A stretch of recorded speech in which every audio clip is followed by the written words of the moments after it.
kortları, bayan öğrenciler için pilates ve fitness salonlarımızla öğrenci ve akademisyenlerimizin fiziksel ve ruhsal sağlıklarını üst seviyede tutmayı hedefliyoruz.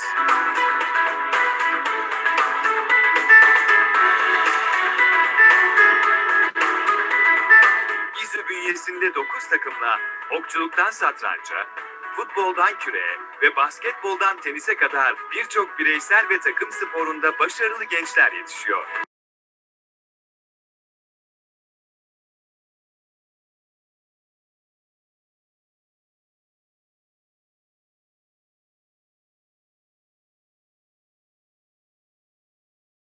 Bilgisayar laboratuvarlarıyla dolu bir yaşamın olacak. İZÜ, öğrenci odaklı, yeni nesil bir araştırma üniversitesi. Avrupa yakasındaki Halkalı Merkez Kampüsü, Anadolu yakasındaki Altunizade yerleşkesi ile şehrin merkez noktalarında. İZÜ, iyi bir eğitim sözü.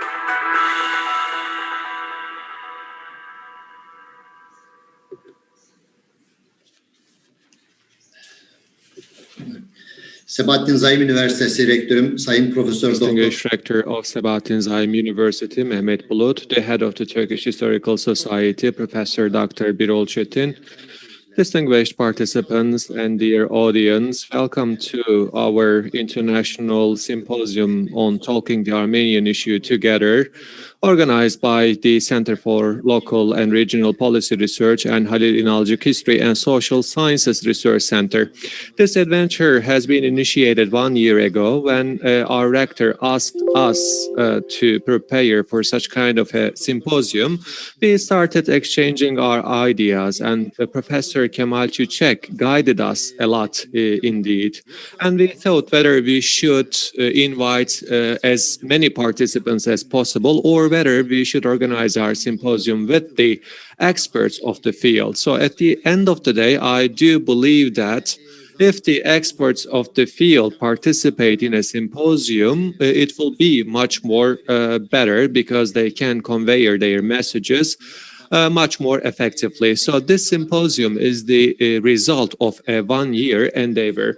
We have discussed with many professors, and especially our Turkish professors have stated that they will be glad to participate in this symposium. As we are prepared for this symposium, we have sent our invitation to the academics without showing any sort of discrimination. I mean the professors who are supporting the Armenian claims and the Turkish claims as well. We have sent to 15 academics who are supporting the Armenian stance, and also the Turkish supporters. This symposium will be broadcasted both in Turkish from our YouTube channels in Turkish and English via simultaneous interpreting. So as the speakers are delivering their speeches, they can follow those actually speeches in English translation as well from Istanbul Sabahattin Zaim University global YouTube channel. First and foremost, I would like to extend my gratitude and thanks to Professor Kemal Çiçek, who guided us as we prepare for this symposium, and also to our Professor Tarık Çelenk for his endeavor. So in order to deliver the opening speech, without further ado, I would like to yield the floor to our rector, Professor Dr. Mehmet Bulut. The floor is yours, sir. Thank you very much. Esteemed head of the Turkish Historical Society, valuable professors, distinguished audience, I'd like to greet you all cordially with the deepest respect. Allow me to thank you at the onset of my speech for your participation on behalf of my university. Today, I do believe Istanbul Sabahattin Zaim University hosts a very important symposium. As you know, the title of our symposium is International Symposium on Talking the Armenian Issue Together. So we will discuss the issues, including but not limited to 1915 events, and we will have a chance to discuss and analyze the problems of the people who lived in this geography for 2 consecutive days with the participation of different academics from all around the world. As Istanbul Sabahattin Zaim University, we always have the endeavor and will to discuss the burning issues of the globe by taking into consideration the realities and the scientific facts. And we would like to be one of the pioneering universities who have this approach towards the global problems. First and foremost, I would like to state that the Center for Local and Regional Policy Research and Halil İnalcık History and Social Sciences Research Center and Islam and Global Relations Research Centers were among the centers who contributed to the organization of this symposium. And these research centers are the specialized research centers that we host under our roof. First of all, I especially would like to thank those research centers, especially the Halil İnalcık History and Social Science Research Center, Kadir Ceratan, Professor Kadir Ceratan, and the Center for Local and Regional Policy Research Center for their efforts. I would like to greet them all, and I would like to thank them all for their efforts. This is a very important topic, as you know, because at the beginning of April every year, different countries are taking this issue into their agenda, United States of America being in the first place. And we faced with this problem, and then this issue is being forgotten, and such kind of issues are not discussed anymore until the next upcoming April. We are the sons and daughters of such kind of a civilization which finds its strength from differences, from different ethnicities, different religions, have lived under the same geography for many centuries and many years. And this geography has been at the hands of Turkish administration from 1000 onwards. Of course, as we came to this geography, different people from different ethnicities existed in this land. Together with the non-Muslim societies, together with Greeks, Armenians, we have been living in the same geography for the last 1000 years. And until 1915, everything has been shared in those lands. And in another saying, we were finding strengths from our differences. We were neighbors, we were friends, we have had trade relations, and at the same time, the responsibilities have also been shared in the field of bureaucracy as well.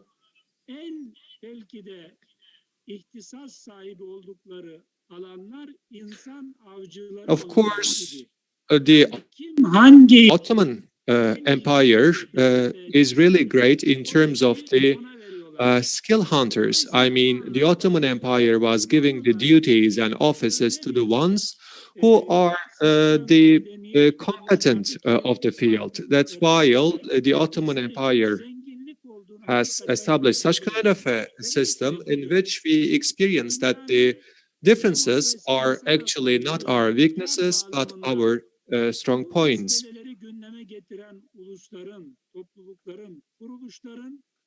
The societies and the international organizations, I do believe, should first and foremost analyze and assess the Ottoman Empire and the Ottoman society the most. During the process of establishment of the modern capitalism, the Europeans have tried to develop their relations with the other, and we know how those relations have been developed. When the Europeans went to Asia, the Africa, and also to the American continent, and when they have faced with the societies which they defined as the other, we know how they treated them. And as of the mercantilist period and going forward with the industrialization period, we know what kind of an experience the Europeans have had with the other societies. We know it very well from the academic studies which have been carried out so far. And when we compare this experience with the Ottoman experience as well, we will eventually see that this different experiences should be reassessed, and hepimizin önemli it sorumlulukları will olduğunu be highly important for explaining those relations to the broader globe. Of course, we also are aware sen biz of the fact that certain problems are the burning problems and burning issues. As I have stated at the beginning of my speech, we have been coexisting and we have been living happily bazı insan under the same geography for the last 1,000 years. And we, as you all know very well, speak with our Armenian and Greek friends as we are having tea and coffee, and we discussed those issues with them. I mean, the issues regarding to the 1915. And sometimes they claim that you have done this and you have done that, but they also actually share the same feelings as we have. And they also acknowledge that we have been living in the same geography for the last 1,000 years. And one question comes to our mind after we witness those discussions. I mean, what happened after all that şeyler in gibi 1915 this empire did those things that you are claiming? So this question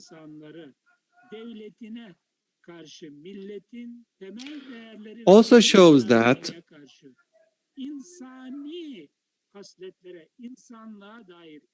those, I mean, this empire, as long as, I mean, those ethnicities and those societies are not against the empire, it is not thinkable for the Ottoman Empire to oppress those people. At the end of the day, we are speaking about the Ottoman bir devlettir. Empire because the Ottoman Empire actually finds the basis of compassion in its establishment. Mehmet Genç, one of our deceased professor, has had a long-lasting archive studies, and he shared actually an outcome based on those archive studies. And he states that the modern Europeans who founded the capitalist system during 18th and 19th centuries have had thousands of beggars in their capitals, but he states that the non-Muslims have a higher authority and much greater power in those lands, in the lands of the Ottoman Empire. So we don't see such kind of a picture in the Ottoman Empire during the 18th and 19th century. So in a nutshell, what I would like to state that we are the sons, grandsons of a civilization who lacked beggars, because at the end of the day, the Ottoman Empire had the priority to make people live happily in peace and welfare, because at the end of the day, the human beings are the first priority which precedes the economic or industrial development. So we believe that the conditions which leads to the First World War should be analyzed. And the underlying reasons for the First World War is actually economic reasons. And as the Eastern question, the Ottoman Empire has been presented and comprehended as an Eastern question at the minds of both Marxists and liberal followers.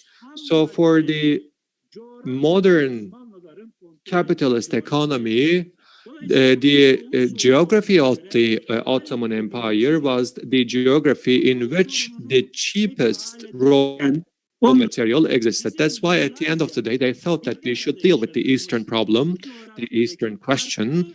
So as a result, they have come up with this solution of instigating the rebellion of different ethnicities and different people from different religions in this land. And we know what they have done in order to trigger those uprisings. That's why the Ottoman Empire had to endure many nationalist upheavals and uprisings. As you know, the first the capitalist settlement was the United Provinces, the Dutch capital. And then the center of the capitalism became the United Kingdom. So in another saying, the British Empire. United States oldu. And in the 20th century, the center of the capitalism switched to United States, and then at the midst of the 20th century, the European Union was founded. So at the end of the day, all of those centers are developing their strategies by finding the union, but their strategies were focusing on the partitioning of the lands of the Ottoman Empire. That's why the Eastern question was the urgent question to be dealt with for those powers in the past. So, as the great Turkey, the strong Turkey has been raised on the international discussions and international arena, they clearly state that they don't want a strong state in this geography.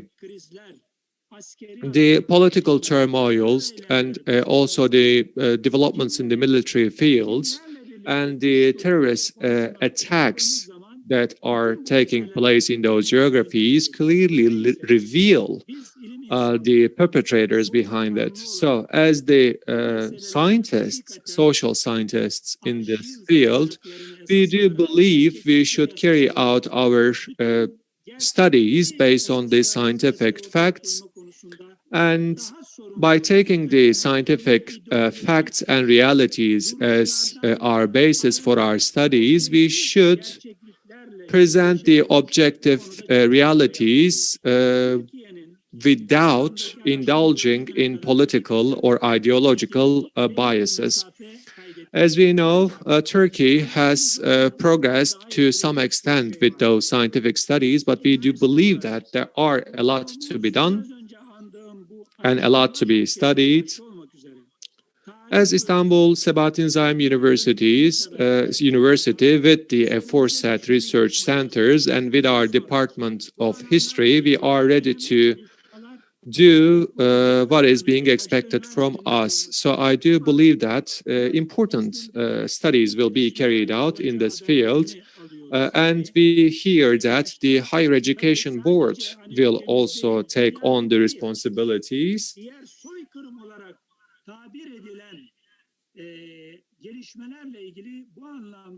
Regarding to the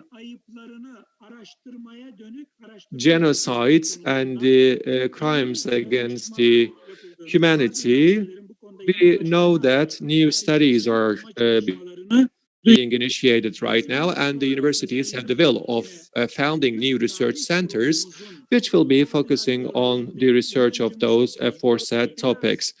So, within the coordinatorship of our Department of History, we believe that the Turkish universities should cooperate and collaborate in this field. So, volumes of studies can be carried out if those cooperations and coordinations can be founded. That's why, once again, we call upon to the Higher Education Board and the Turkish Historical Society to facilitate those cooperations. And once again, I'd like to reiterate that Istanbul Sabahattin Zaim University, we are ready to take on the responsibilities and what is being expected from us. Once again, I'd like to thank our professors and the head of our research centers for organizing this symposium. I also would like to thank the National Consultation Committee. And before all, of course, I'd like to thank all the professors who will contribute to Symposium through their speeches and the moderators of the session. And I also would like to sincerely thank our head of the Turkish Historical Society, Professor Birol Çetin. Thank you so much. We will cast light to the future. At the same time, we will connect with the past with the beams of light of the realities and the scientific facts so that we will look forward with greater hope.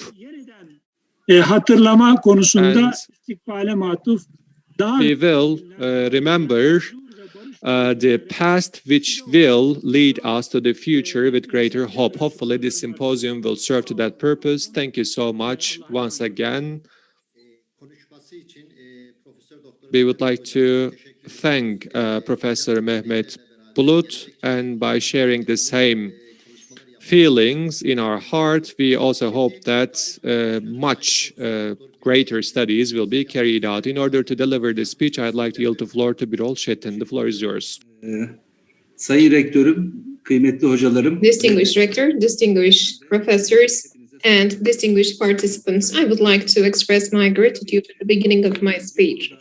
Of course, you're all right by expressing that we are trying to prove our rightness, and taking into consideration these aspects from the very beginning is an unfortunate situation. And from the point which Mehmet Bey left, let me continue. With the Armenian people, we don't have any problem. We don't have any problem with the other non-Muslim groups. When we are making a research, we need to go refer to a statement of Atatürk in 1999. He has stated that for a long period of time, we have lived with our non-Muslim citizens, and with our sincere feelings and also good intentions, there is no other way in opinion than thinking the same way as them. And today we are thinking in the same way. In my PhD dissertation, I have worked in different fields of Ottoman Empire, and Badian family has been the field of my study because I was working for the gunpowder factories and also gunpowder centers. When we speak about, for example, a very important issue like ammunition, and ammunition is something very crucial, and of course since that we have delivered this responsibility in the hands of an Armenian person, and of course the Ottoman Empire has allocated and donated a certain area for the factory, gunpowder factory, to the Dalian family. In Egypt, in France, and Boutros Ghali is a very close relative of this family's, for example, beneficiaries, and they have had a huge conflict, and they have applied to court to share this land, this area, and they have published a book from Servet Publication House. So everything was very much complicated. We are looking at the Armenian side. We really did not have any problem in commercial relationships, in architectural relationships, in many other fields. We don't have any problem. Just on the contrary side,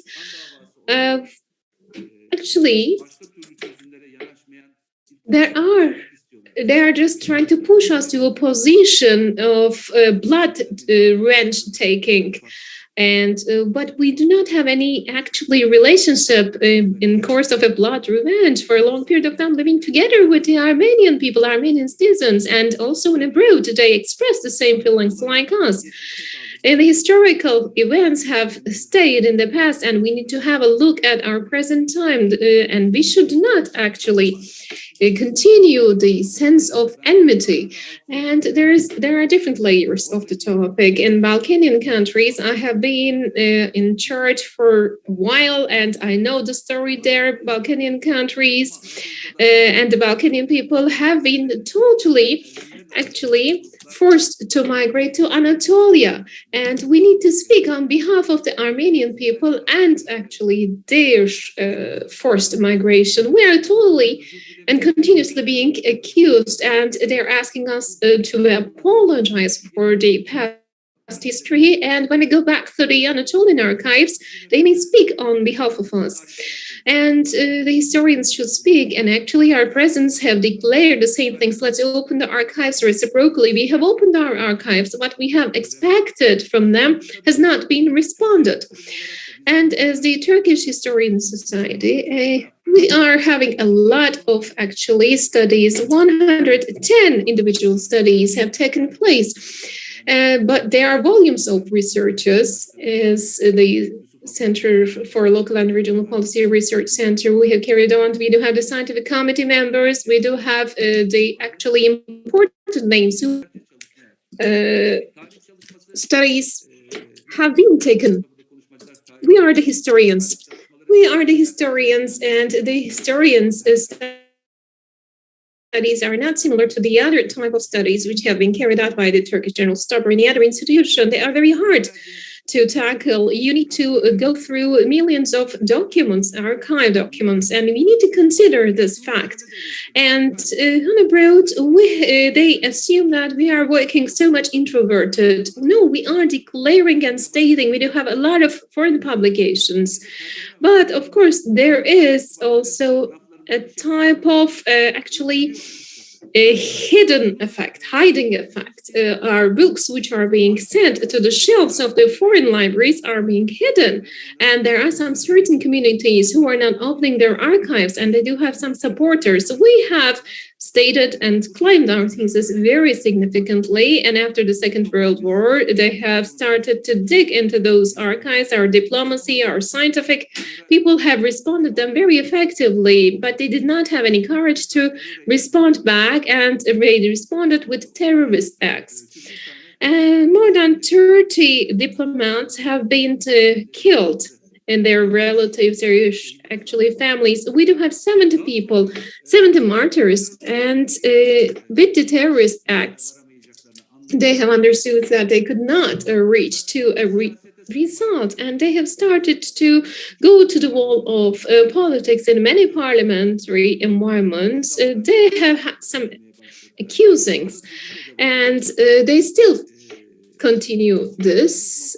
And the point that we have reached to actually has got a lot of responses, about so-called Armenian genocide. The historians should speak, because it is a field which is seeking for a professionalism. It's a very sensitive issue, and the universities do have a lot of actually responsibilities, and our professors, our rectors are also stating that they are ready for any type of research. Let me look at the academical research. 110 actually PhD theses and more than 400 actually researches have been carried out. So there is a continuous research in the field. What we need to do right now is telling our young generation this issue very efficiently. We may make some changes within our curriculum. Starting from the primary school times, we need to tell these topics to our young generation, teach them to our young generation. We are living in a very difficult geography, and we do have a lot of enemies, and our independence is the most valuable thing that we own. We do have Nene Hatun, a very important name in our history, and actually we need to keep the sense of independence very efficiently. It is essential for all of us when we speak about a strong Turkey from Balkanian countries to the Middle East. This is something essential to be kept in mind, and we need to keep it alive. And with this consciousness, with this awareness, we need to teach and educate our young generation what happened in 1915. Our generation knows it very well, but the new generation needs to learn it. We should not forget the fact that there is a terrorist structure, and they're independent from our Armenian citizens, Armenian communities. They do not have any relationship, and we do not have any problem with our Armenian citizens. It has started actually with an approach of CLAPT. And they did not have actually any problems. They did not attain these problems. And we should approach these terrorist acts and terrorist structures from the very beginning as the guerrilla movements. And the people are working in collaboration in Karabakh, for example, event. Who helped Montenegro, actually? We know it. So I would like to remind you Atatürk's saying, we should not look at the issues actually with the appearance, but we need to look at the whole picture and comprehend the whole picture. And we see actually a lot of maps revolving around, not only including Armenian people, also with some certain actually parties with some focal points that are being created, and our, of course, independence is the biggest response to be given. And of course, for the circles who would like to continue with some terrorist acts are being responded by our military forces. Discussing these issues scientifically and trying to understand them, well, actually, our doors are fully open, our libraries are fully open, our professors are open, wherever you come from. They're all ready to tell you the real story, ready to tell the scientific side of the issue. We are actually fully ready to collaborate and cooperate in scientific researches. We have actually attended many people. We have tried to reach many people. They did not respond us back. Unfortunately, they did not respond us back.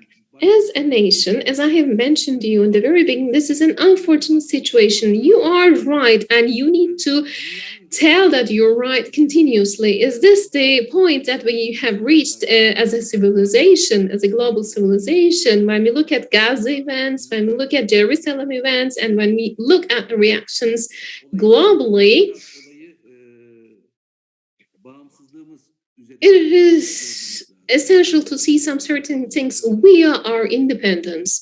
When we look at, for example, the national independence war, when we look at the threats, we don't have actually any differences from our past times as a threatening factors. When we look at the threatening factors, I do not want to extend my speech. As Atatürk has said, we believe in the decision of our nation, the nation's decision, and also the heroship of our army is ready to serve for any type of actually reactions, and we are ready to give scientific response as the historians of this field. Thank you very much for organizing this event. As our rector have just mentioned, as the Turkish History Society ready to carry on any type of research, any type of collaboration. Thank you very much.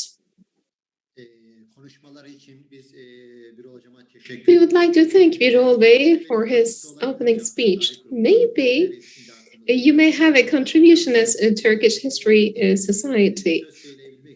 In order to speak effectively, the publications should be published in highly effective journals. Maybe the studies of our participants may be published in international journals. We would like to publish this Symposium's booklet in English and in Turkish, but you may consider it as a special issue and you may publish it internationally. It will be a great contribution to the scientific field and international scientific ground. Yusuf Bey's new book have been published very recently from Turkish German University.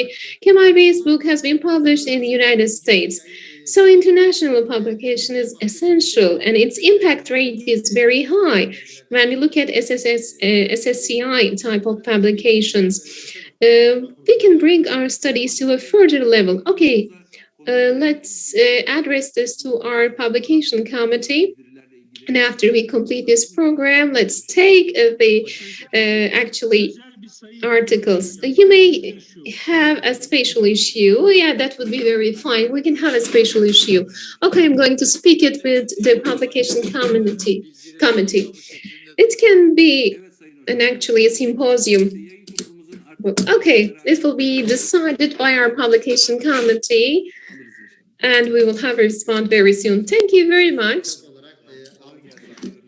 Okay, we have taken your promise. We have taken your word for that. And when we were preparing this symposium, we have thought to create 3 sessions in the afternoon session. At 1 o'clock, we will start it soon. At 1 o'clock, we will have 4 speakers. And in order to speak it effectively, each of them will have half an hour to speak. And tomorrow, at 10:30 o'clock, we will start our symposium. And the first session chair will be Kemal Bey. In the afternoon at 2 o'clock, we will be back with our last session. And we will have 4 participants. And Yusuf Bey, Professor Dr. Yusuf Alacoğlu will be moderating the session. Here are moderators.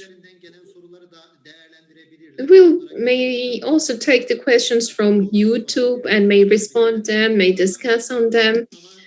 And maybe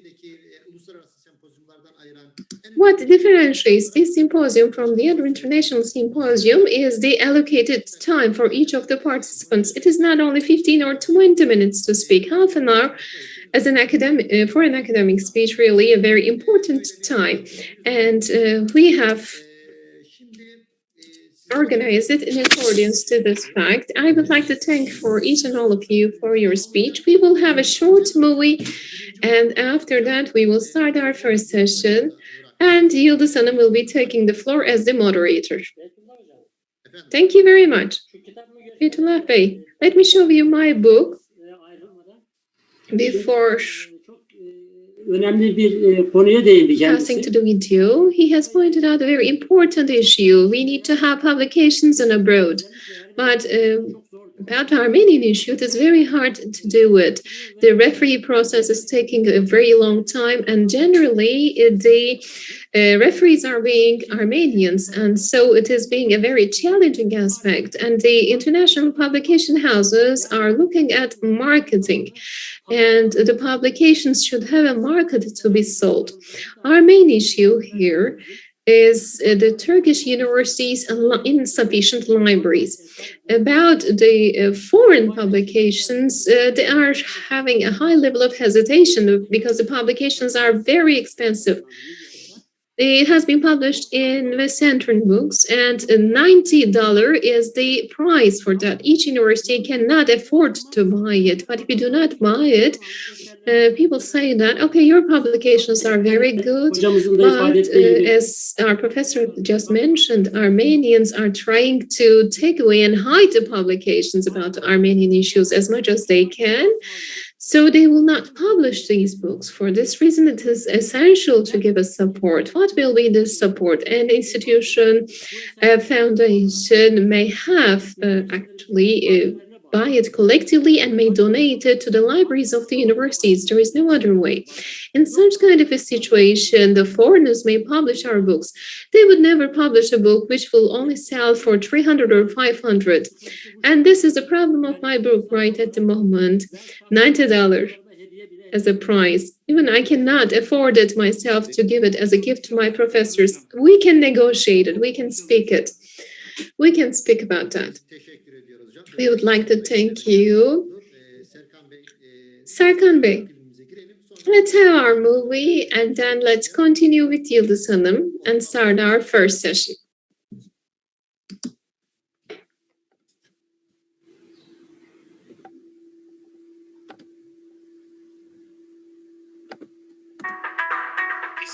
Sabahattin Zaim Üniversitesi 90'dan fazla ülkeden 11.000 öğrencisi ve 100'den fazla lisans ve lisansüstü programıyla öğrencilerini kaliteli bir eğitime ve aydınlık geleceğe davet ediyor. Genç bir üniversite olmasına rağmen İZÜ'nün başarısı uluslararası sıralamalarda da kendini göstermeye başladı. İZÜ, Green Metric Dünya Sıralaması'nda 2019 ve 2020 yıllarında dünyanın en iyi 500, Avrupa ve Asya'nın en iyi 200 üniversitesi arasına girdi. Bu yıl dünyanın en önemli uluslararası derecelendirme kuruluşlarından biri olan Times Higher Education'ın Birleşmiş Milletler'in sürdürülebilir kalkınma hedeflerini gerçekleştirmedeki üniversite başarısı sıralamasında İZÜ, yoksulluk yok ve sorumlu üretim ve tüketim kategorilerinde dünya çapındaki en iyi 200 üniversite arasında yer aldı. Yine bu yıl İZÜ sosyal sorumluluk alanındaki faaliyetlerinden araştırmaya, eğitime ve kalite yönetimine katkılarından dolayı Cambridge IFA tarafından yüksek öğretimde 3G sosyal sorumluluk ödülüne layık görüldü. İZÜ, asil geçmişten aydınlık geleceğe.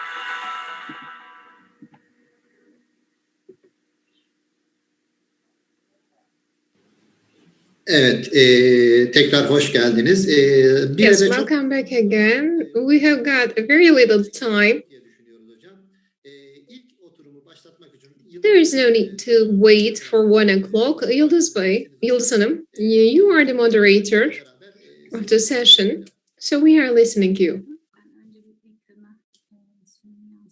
Let me reflect my presentation, first of all. You can introduce yourself if you like, briefly, so it will be more effective. My name is Yıldız Deveci Bozkurt. I'm from Ankara University. For 20 years, I am working in this field. For the very first time, I have started Armenian Researches Center and Researches Institute. I have been the editor and started to work on the Caucasian region, the historical and the also international position is very popular, and I am focusing on this issue. First of all, let me start with a brief explanation. Distinguished Rector, distinguished Chair of the Turkish History Society, and distinguished participants, I would like to say welcome to each and all of you. Istanbul Sabahattin Zaim University, and under the auspices of the Social Sciences and Research Center, I would like to welcome each one of you. The first day will be on Saturday, and the two of the sessions will take place on Sunday. And we do have important academicians, and we will have 4 presentations during the first session. We will have a short Q&A session. If you have any questions, you may also ask us which one and to whom you would like to ask. And I would like to thank the organizing committee institutions and organizing committee professors for their contribution and for organizing this event for us. In the first session, as the first session speaker, I would like to speak about the parliamentary decisions impact.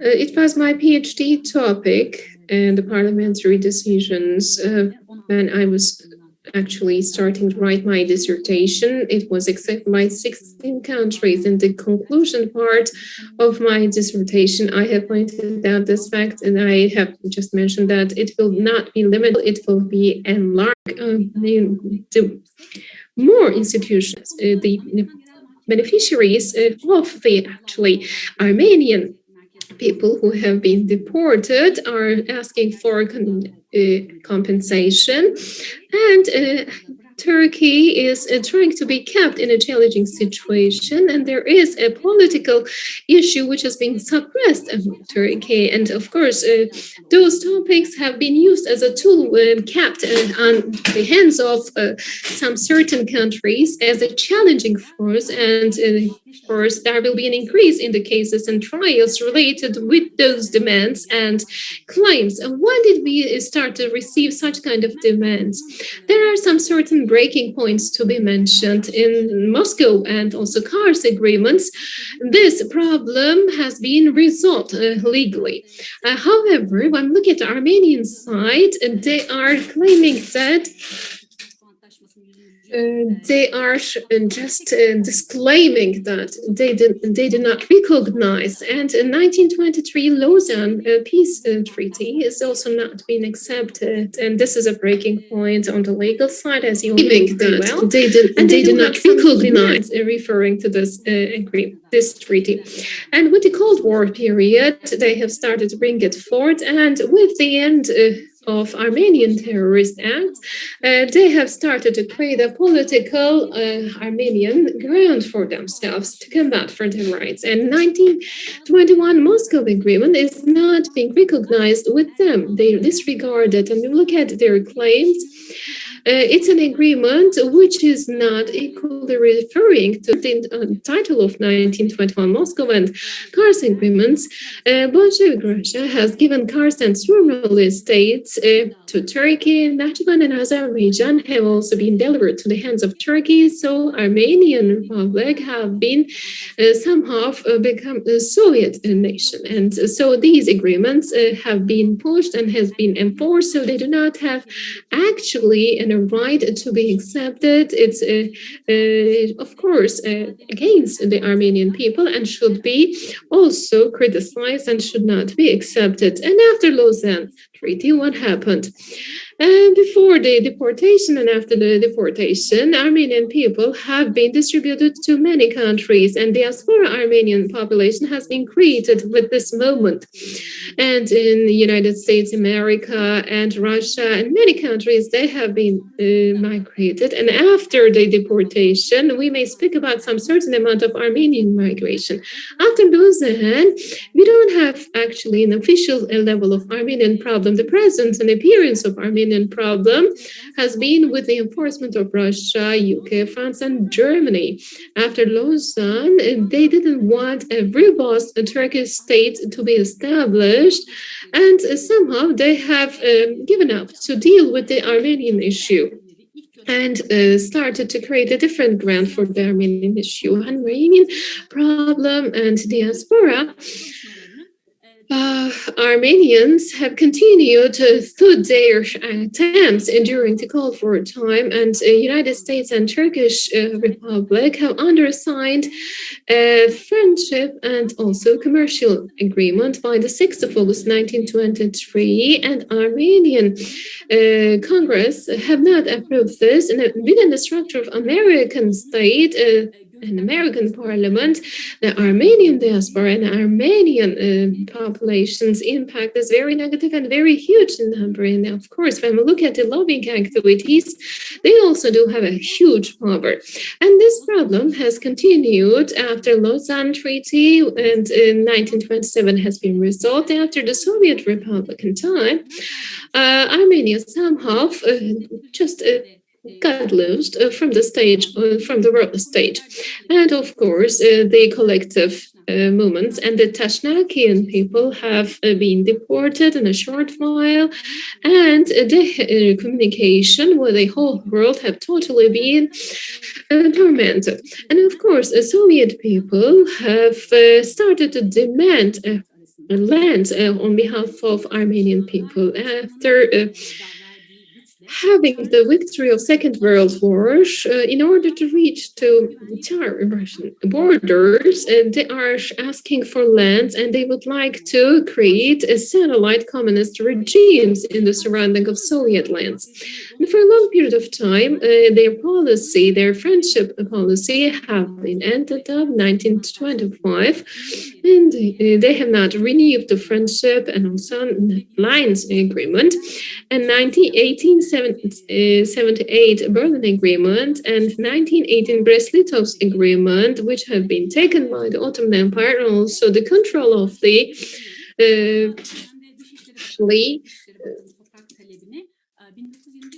issues related with the Straits have regained the ground, and in 1921, Moscow Agreement have been carried out during the weak times of Soviet Union should be remade and renegotiated, and Armenia and Georgia are in need of some certain lands and asking for these lands. During the Cold War period, this was the general picture. The genocide claims have been brought to the level of parliament, and they have started to pull it from different sides, and they have created a psychology of victimization, and they have created hatred and also aggression against Turkey within the structure of the young generation, and they have carried on some propaganda activities. In 1950, the relationship between the Jewish Holocaust and also the Armenian genocide have tried to be brought to the same level. And they have claimed that they have been actually holocausted, just like the German people. And after the Second World War, Armenian churches, schools, political parties, and also societies have created a perception of a genocide from the Turkish side. And the young Armenian generation have started to hold the actually hatred feelings. And these generations have started to believe that their ancestors have had a genocide, and they have started to take revenge from the Turkish side, and they have revitalized the big Armenian nation. During the Cold War period, of course, there is a demand. And in order to come and settle to the Soviet lands, they have actually have inhabitants, and there will be an artificial Armenian population, and they have created a demographic structure after this campaign, including Turkey and many countries. The Armenian population have migrated to the Soviet Armenian region. And what Russia has done in Raman and demographic changes during the Cold War period have been supported by the big states and created an artificial Armenian. İkinci Dünya Savaşı'nın ardından baktığımızda özetle şunları And we söyleyebiliriz. assess the Armenian problem after the World War II. The Armenian nationalism grew rapidly, and abroad the number of the members in the congregations, parties, and associations of the Armenian churches began to decrease. This also started to raise concern for the future. And in order to keep Armenians together in the diaspora and keep the Armenian consciousness alive, the remedies are sought. As a result, the genocide perception started to take root. The claim that the Armenians were genocided by the Turks began to be used in the diaspora. In this way, the Armenian consciousness was tried to be created, not around common cultural values, but with artificial claims. This indeed led to three different generations. When we take a look to the first generation Armenians, we don't see that they are blaming the Turks as a whole. So they had actually negative feelings towards the Union and Progress Party and its members, who were blamed for the deportation. And the first generation actually showed a level of affinity for the Turks. For example, during the President Celal Bayar's official visit to the United States in 1954, the Armenians who immigrated to California from Turkey showed great interest in him by saying, "Our president has arrived."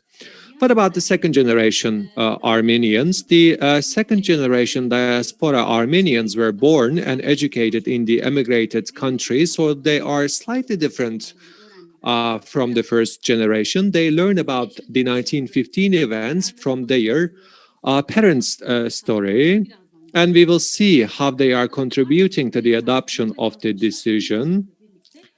So together with the second generation Armenians, whose feelings and behaviors towards the Turks were expected to be more moderate in the diaspora, Unfortunately, they began to have more negative feelings towards the Turks than their parents. The third generation Armenians actually fully adapted themselves to the conditions of their country. The people who hated the Turks the most were the third generation Armenians who had never seen a Turk in their lives, by the way. And assassinations of the Turkish diplomats also emerged from this generation. So at the end of the day, the parliamentary decisions began with the activities of these three generations of the Armenians in the diaspora. I have stated that my PhD dissertation was based on the parliamentary decision. When I was writing my dissertation, the number of the countries were 16, but at the moment it already reached to 32. And after the USA decision, I expect that the number of the countries will most probably increase. So first of all, let's ask, through whom were the parliamentary decisions adopted, and what did Turkey do in reaction to those decisions? Through these three generations, the anti-Turkey decisions were taken in various parts of the world during the Cold War, considering the 1915 events as genocide. At the beginning, Turkey didn't take this issue seriously. The necessary measures had not been taken. Condemnations have been issued by the Ministry of Foreign Affairs. The ambassadors have been recalled. At times, we know that the economic relations were suspended as well. But I also believe that our professors also know there is such a perception abroad stating that Turkey will discuss this issue only for 1 week. So within a week at the most, the matter will be forgotten. So this perception is highly important. That's why from there on, 32 countries have recognized that. These are the countries who officially recognize the Armenian genocide. Of course, there are decisions adopted on the level of municipalities. The reason why there is a slowdown and also speeding up in terms of the adoption of this decision, there are certain underlying reasons and certain factors. Although those actually adoption of such decision doesn't have any sanction effect, they have, political implications, military influences, economic impacts, cultural influences, social impacts, and such. Even in Turkey, we do not comprehend the extent of this, adoption. This is not the case whether the USA adopts it and France adopts it or not. It will have many implications from internal politics to the foreign policies.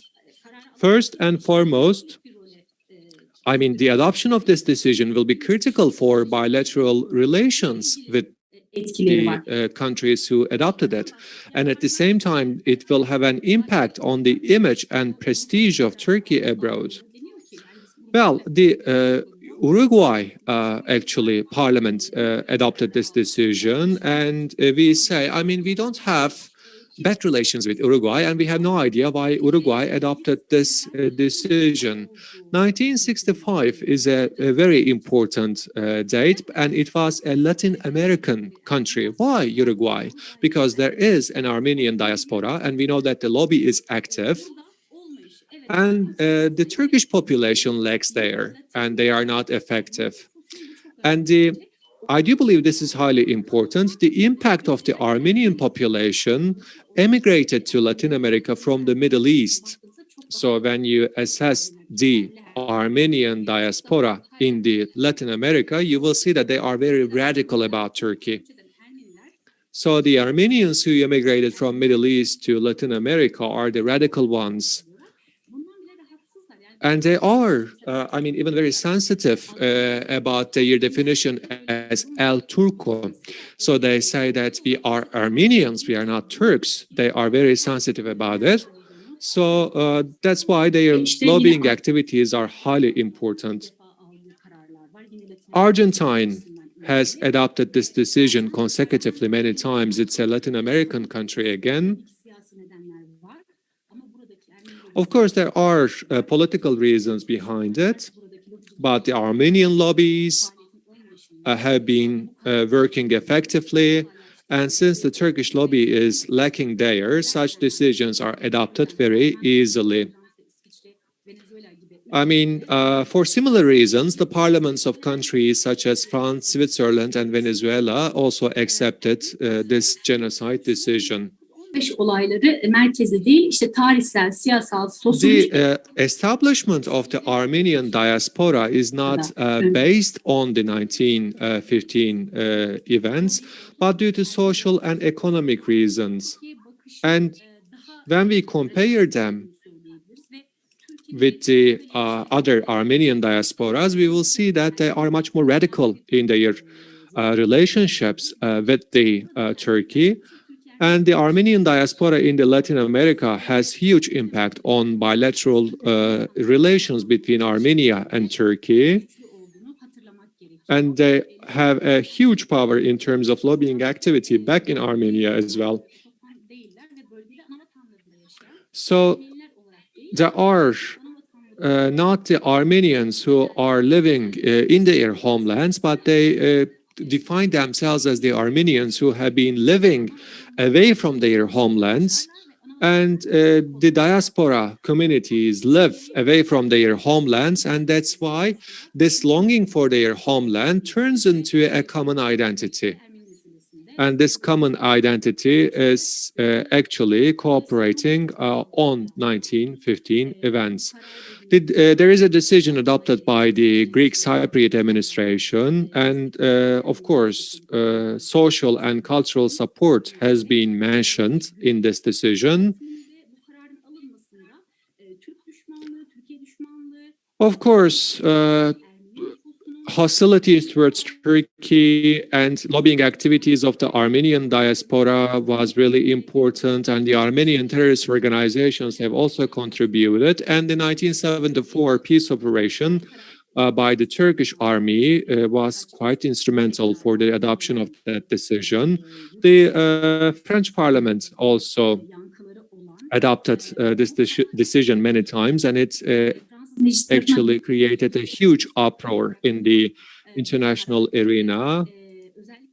The first decision on genocide allegations in France was raised on 29th of May 1998, and it was adopted during the presidency of Jacques Chirac.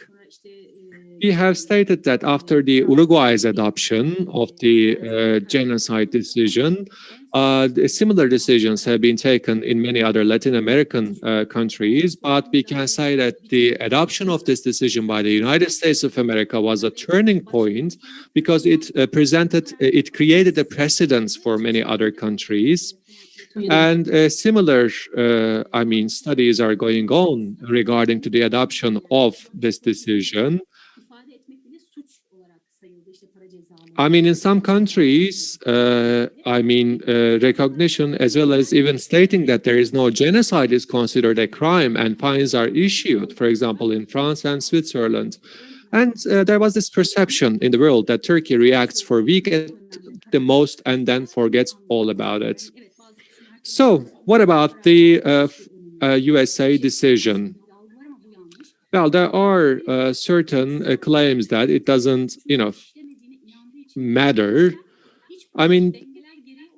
The USA actually accepted this decision due to the dynamics in the internal politics, because we know that up until now, in many states, this 1915 events was actually adopted as a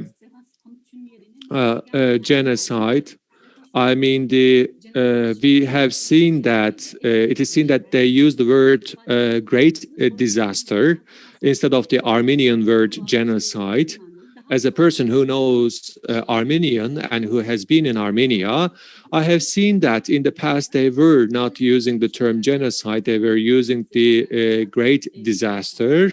But etymologically speaking, there is no difference between these two words in the Armenian language. And we were aware of the fact that those decisions are taken based on the political reasons. Of course, the Turkey's current economic situation had a huge impact in making the decision. But what happens after this adoption of this decision.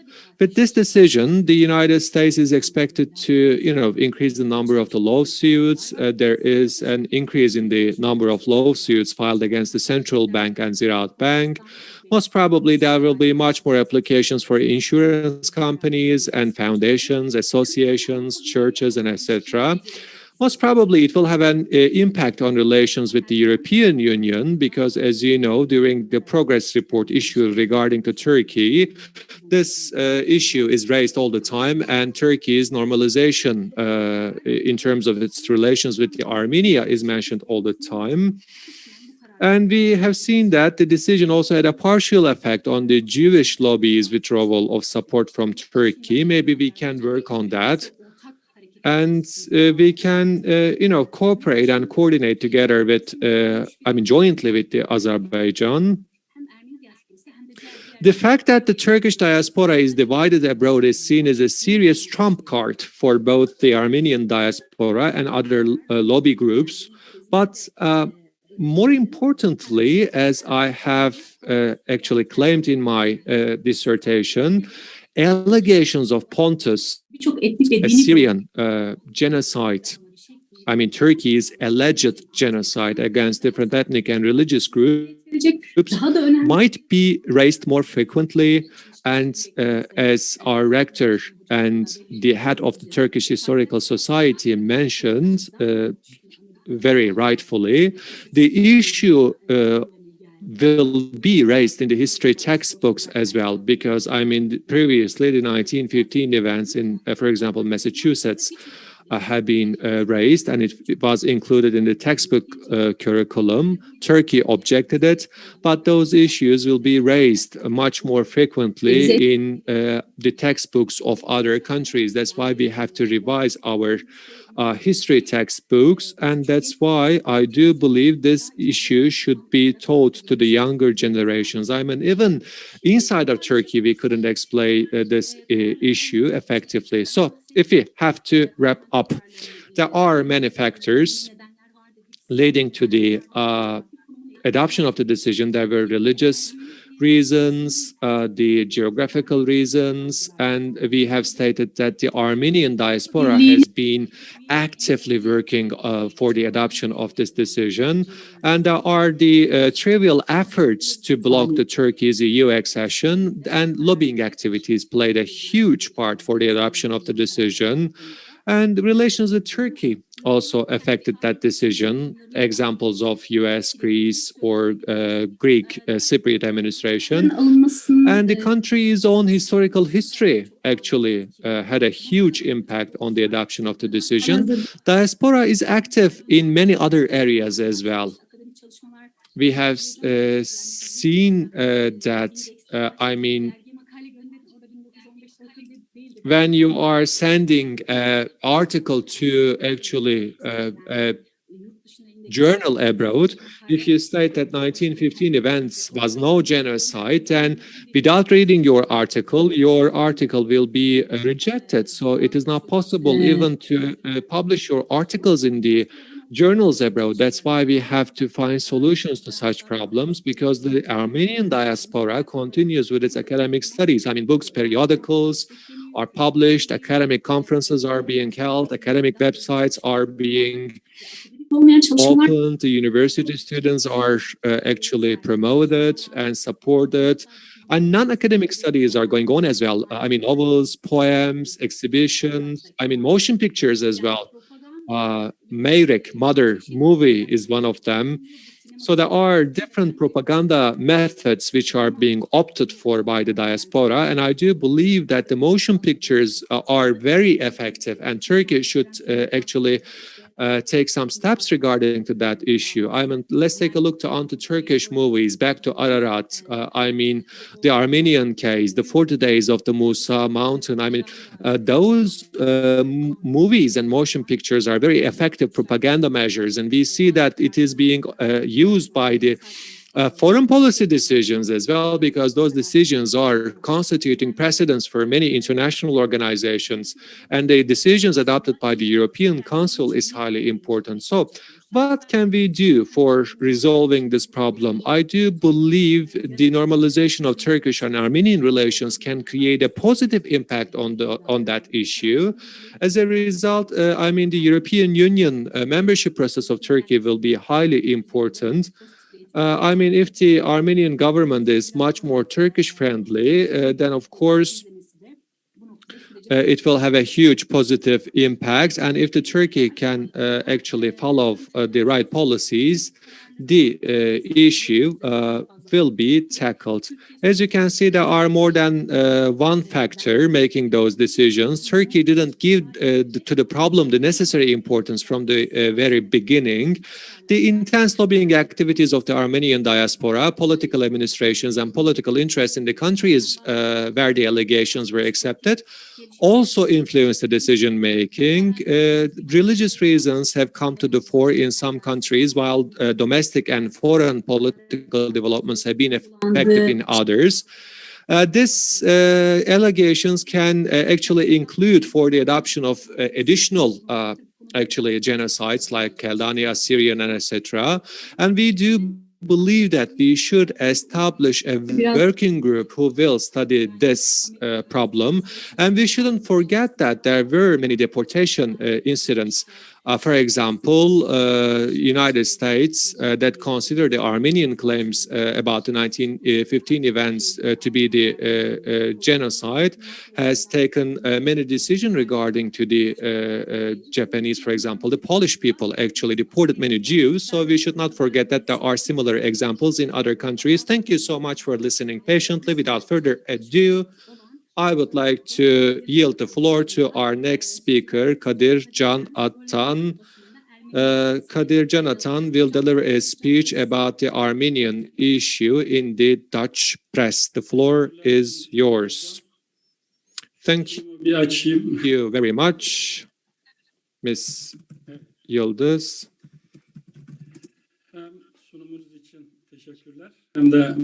First of all, thank you very much for your presentation, and thank you so much for giving me the floor.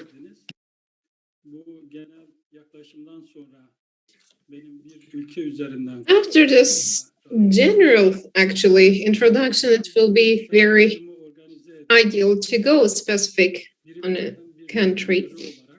As the head of as the director of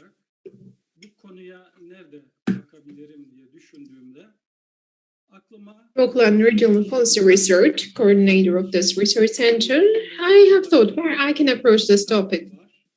1915 events has got two sides: Turkey, Turkish people, and Armenian people. And they do have some certain theses and claims. But the third countries, the third parties and observers, what have they written from history to our time? What are their theses? So I have decided to research on this topic. Why Holland? When we ask this question, I have two justifications. The first one about Holland is my private relationship. I'm a migrant family member who have migrated to Holland, who have had a university education. I know Dutch, and I'm able to access Dutch sources. I have also relationships with the press. Secondly, Armenian issue in Holland has got an actual situation. When I approach the issue from my own perspective, in the midst of 1980s,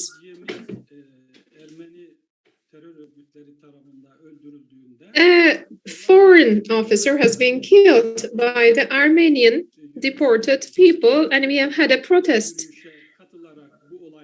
activity. For the very first time, I have attended the march for that, protesting activities, and being involved in these Armenian issues. And later on, 20 years, 30 years later, this topic has become an actual topic in the Dutch policy. Firstly, the local governments have started to remind 1915 issues and started to install some monuments, and the discussions have developed. And later on national basis and international basis, it became a main topic for the political parties. And this topic has gained a great importance by 2000s, 1915 events, and the claim about being a genocide have become very powerful, that the ones who are rejecting this claim have been excluded from the society. Our political party candidates have totally been sent off from the political parties because of rejecting this genocide issue. So somehow there is an exclusion of Turkish people. So it's gained a great actual ground. As a discipline, as a background, I have got a different position than the previous speakers. Among the participants, we have historians, but I am a sociologist, I'm an anthropologist, and this topic is not actually so much related with my field, since that we are focusing on the present time, the present society. Actually, the historians are looking back to the history.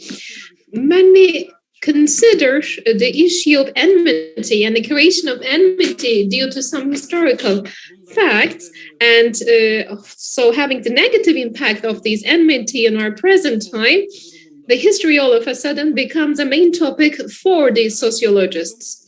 For this reason, I was interested in this topic, and from the Holland press side, I have started to look at the news, how they have taken this issue as a topic. The recent times development in Holland at the representatives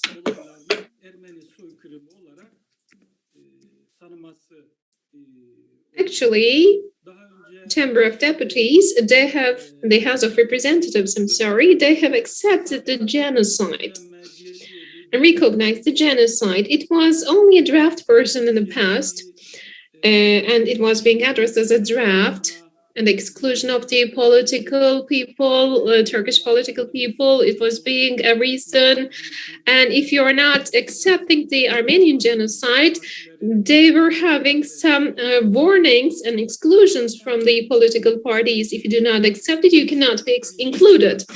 By 2021, the House of Representatives concluded by accepting the proposal of Armenian genocide.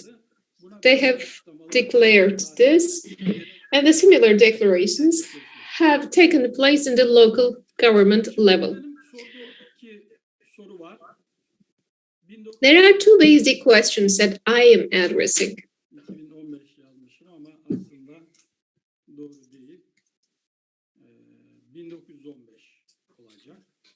It should be 1915. It's 1915 issues, related with 1915 issues, which we speak about the Armenian deportation. The Dutch press has got a very close relationships. The content, and when we look and analyze the register of those news, what type of descriptions and what type of concepts are being used are essential to be looked closer. I have asked these two questions to myself. As a methodology, I have looked at the content analysis, and I have used the register analysis. I have looked at the registers of the newspapers. I have looked at the promising and claiming titles, head titles, and the discourse analysis was very crucial here. The discourses, the terminologies, which were being used. And I have also looked at the summaries of the news and the content of the summaries, and I have tried to analyze their way of standing, their mindset. And there are 19 news in my presentation to be shown. The number of the news are very high in number. I have selected some important forthcoming ones. As the archive, I have used the Delphi archive. It is a digital platform which is archiving the national newspapers. It is possible to make some certain selections and filtration according to the years and according to the events. Let me enlarge the screen for you. When we look at 1910 and 1919 Armenian news, when we control it,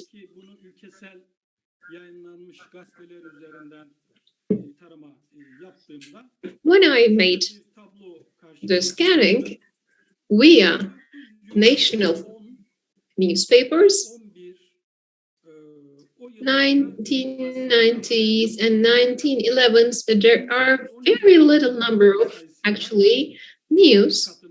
But when we go to 1930s and 50s, there is a huge number of news. And when we come to the year of 1915, the number of the news is tripling. Within a year, the national newspapers are giving more than 300 news. And in the continuity of the years, there is such kind of a trend, rising trend. 1915 in Dutch press is a turning point. For the Dutch press is a turning point. The number of the news is very significantly increasing. And later on, I'm going to show you 1915 in the month of May, which is the starting month of deportation activities. And in the following months, the news are significantly increasing in number. I would like to pass to the news in order to give you a general opinion. I have taken into account some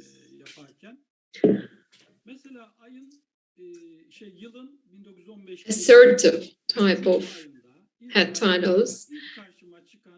When I look at the third month of 1915, the Tate newspaper, it's a conservative religious newspaper, and the title of the news in the first page is Massacre Against Muslims. This is something interesting when we consider the Armenian issue. All-out laughter against Muslims is very striking and very interesting. When we look at the content, according to a Berlin-sourced news, Tehran, Turkish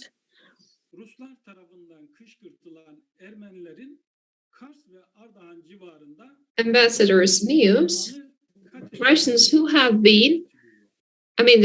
have triggered the Armenians in Kars and Ardahan, they have killed 30,000 Muslims. They have killed 30,000, and the women and the children have escaped to the mountains and to the hills, and they have starved and they have tried to survive.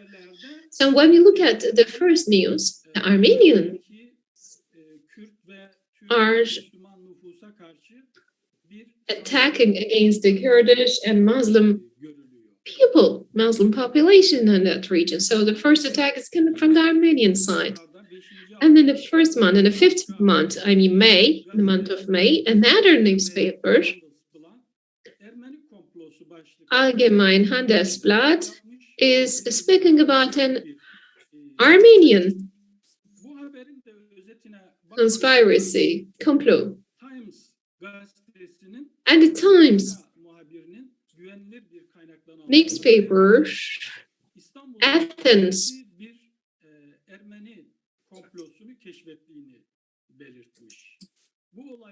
reporter is reporting that he has recognized an Armenian conspiracy within the structure of Istanbul state. And so for this reason, the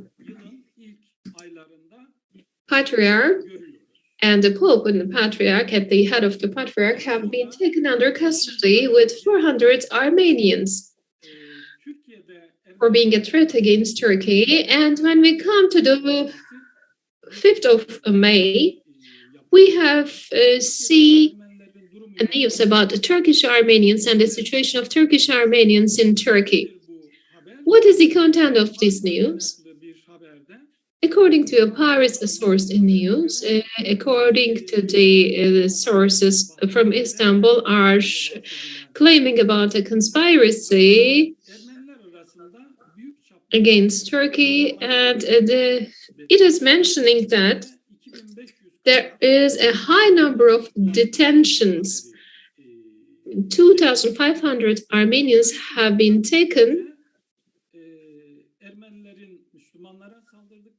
under custody, and first of all, the Armenians have attacked to the Turkish people, and the state have started to take some preventive measures by using this as a cause of their action. And Armenian people have started to be taken under custody, have been arrested. And in the month of May, there is an increase in events, as we see, due to the deportation actions. Because the deportation actions have started to take place by the month of May, so the number of these news is also increasing in number.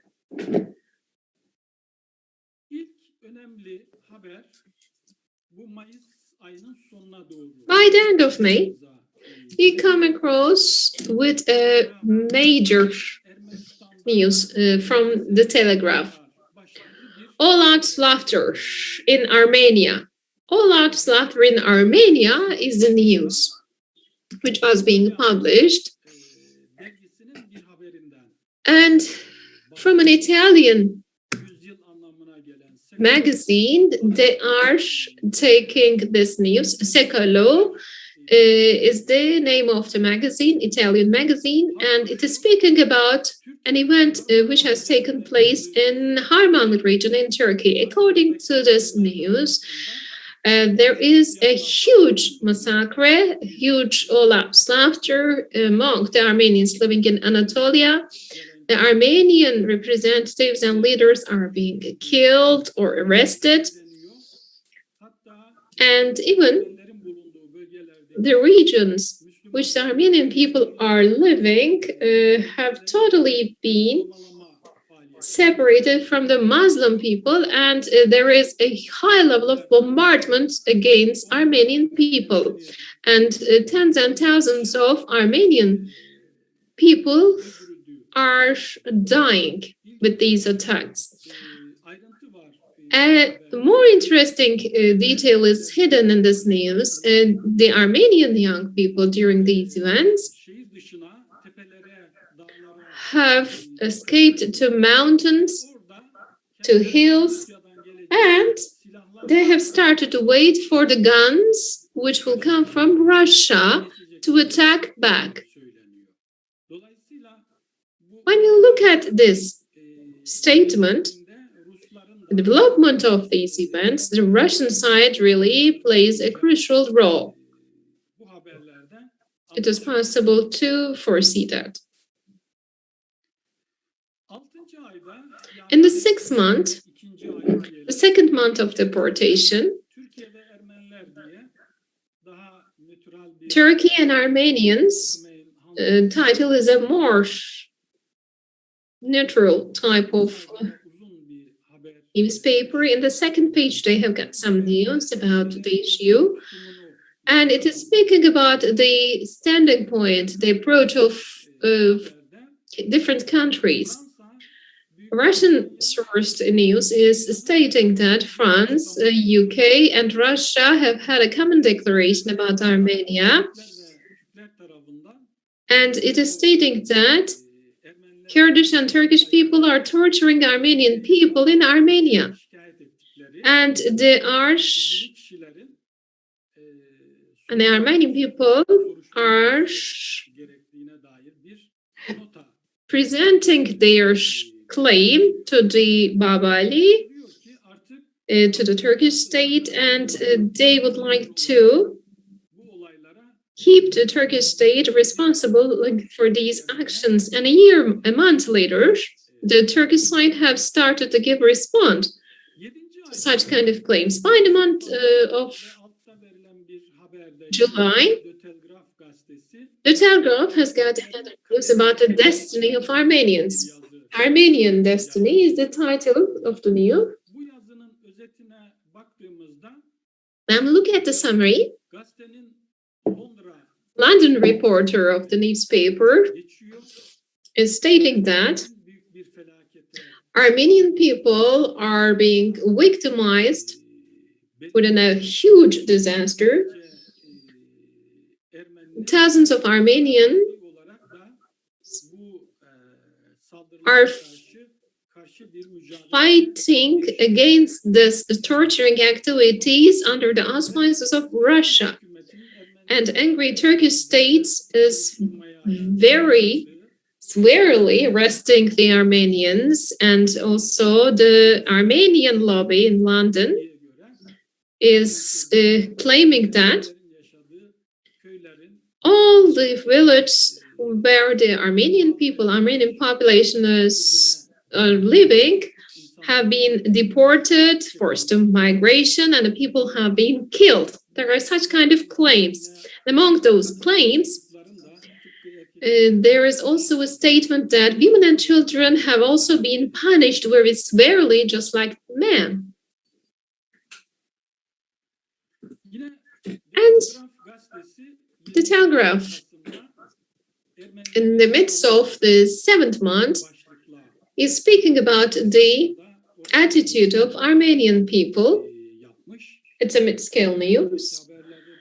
And in the following news, we will see the Telegraph newspaper a lot. It is a newspaper which is publishing such kind of Armenian news a lot. Why?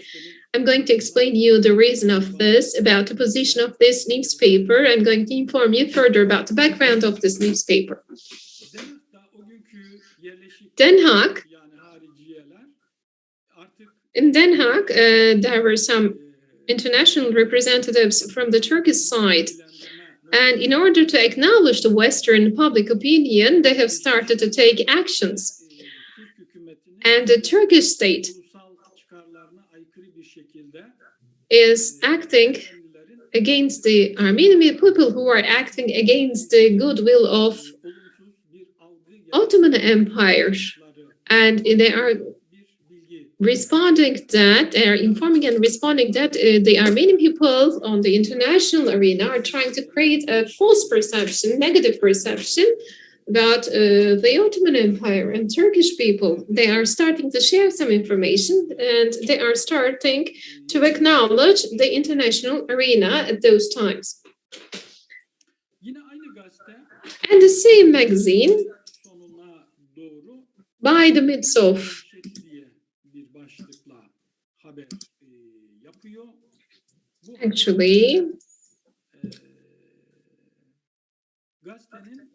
July, is publishing some news about the Turkish terror, and Turkish terror is including an information about the Turkish people's relationship with Armenian people and resembling it to the German people with Russian prisoners.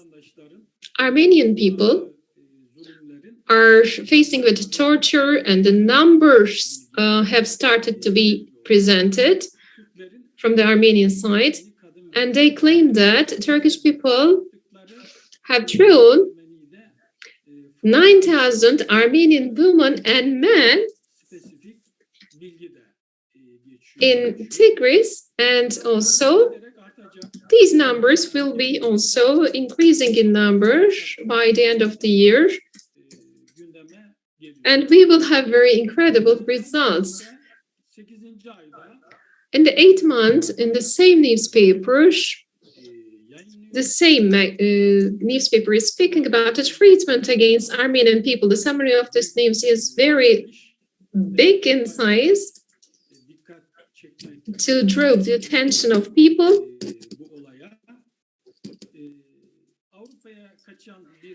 People, an Armenian family who have escaped to Europe is giving the source, and they state that Turkish state program is aiming to deport all of the Armenians from Armenia.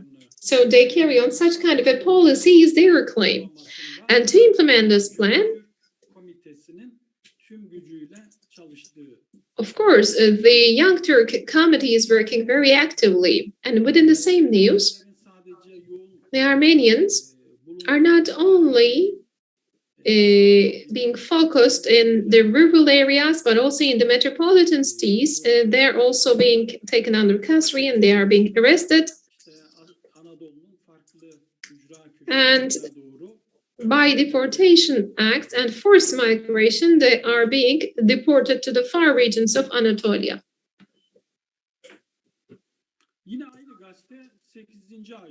In the 8th month, the same newspaper is speaking about the escape of Armenian people. And in this news, it is speaking about the asylum seekers, the refugees. And according to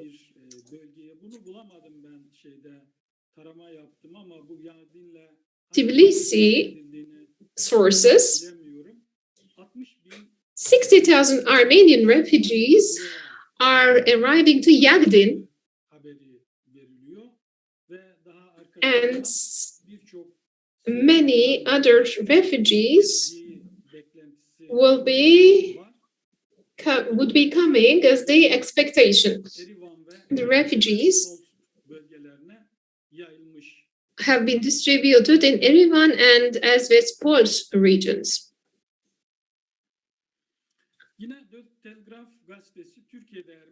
The Telegraph newspaper is speaking about the Armenians in Turkey. By the midst of August, they are publishing a news, and in this news, it is speaking about the forced migrants.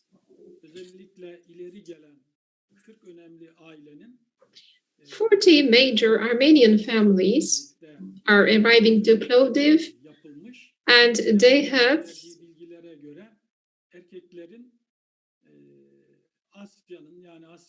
declared that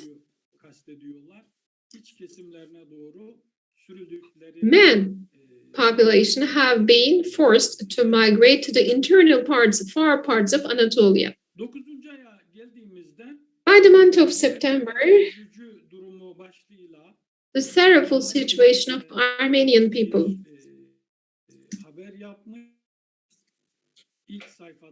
The sad state of Armenian people is being presented, being published, and other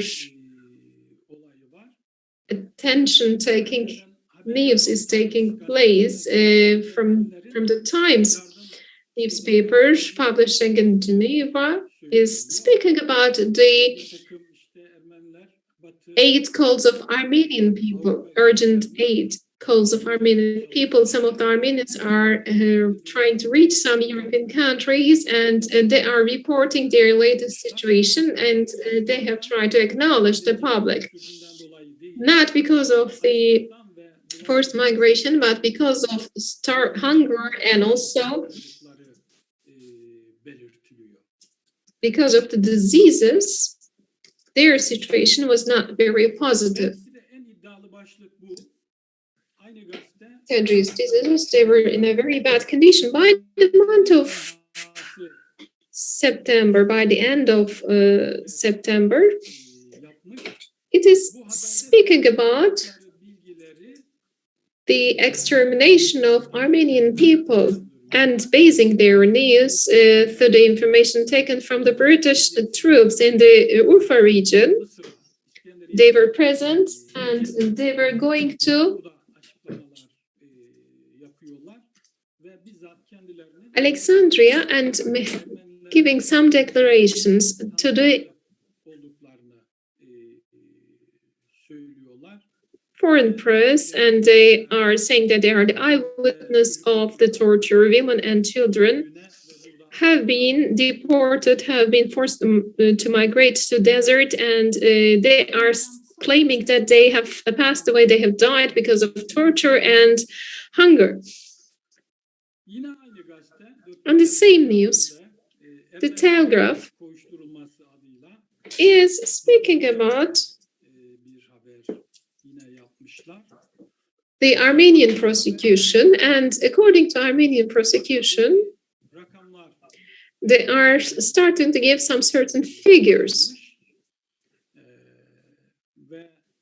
And there are some countries and Ministry of International Affairs and the ambassadors and the information is taken from the Ministry of International Affairs, and also the ambassadors are claiming that 450 Armenians were killed and 600,000 people have been forced to migration. And the Teat newspaper, which was conservative and religious, was against Armenian people. And in the 9th month, in the month of October, they have got a news. The important part of this news is the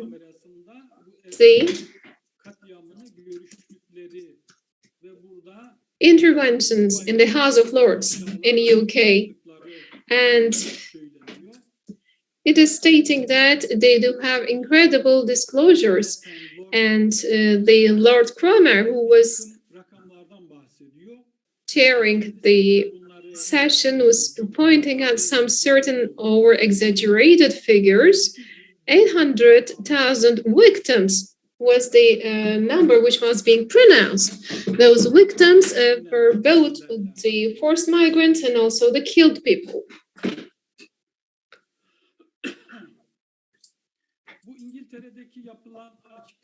All of these declarations in the UK has also created a hatred in some different countries. And another important news about it in the 10th month,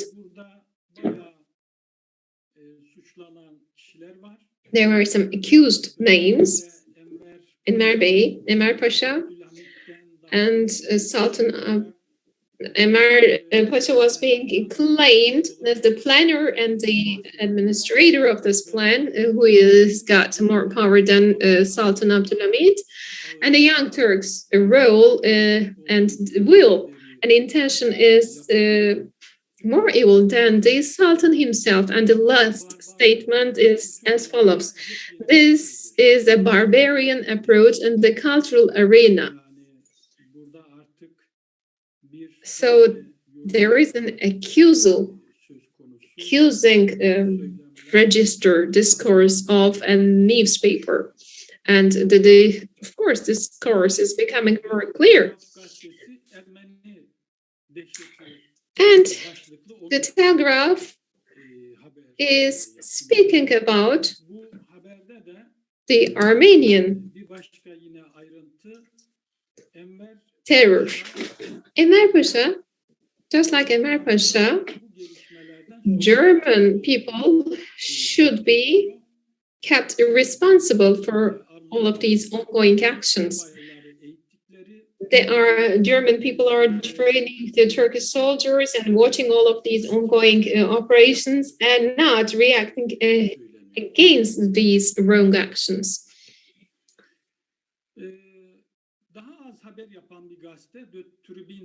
The Tribune is a social democratic newspaper, has got a redacting type of approach.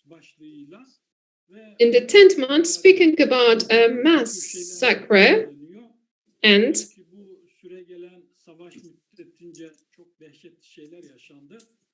throughout this war process, we have had disgusting events, but a whole population, the whole nation have totally been massacred.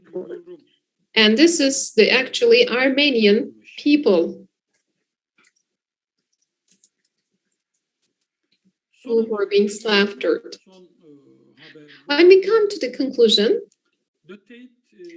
Ötit, which is the conservative and religious newspaper, by the end of the year states that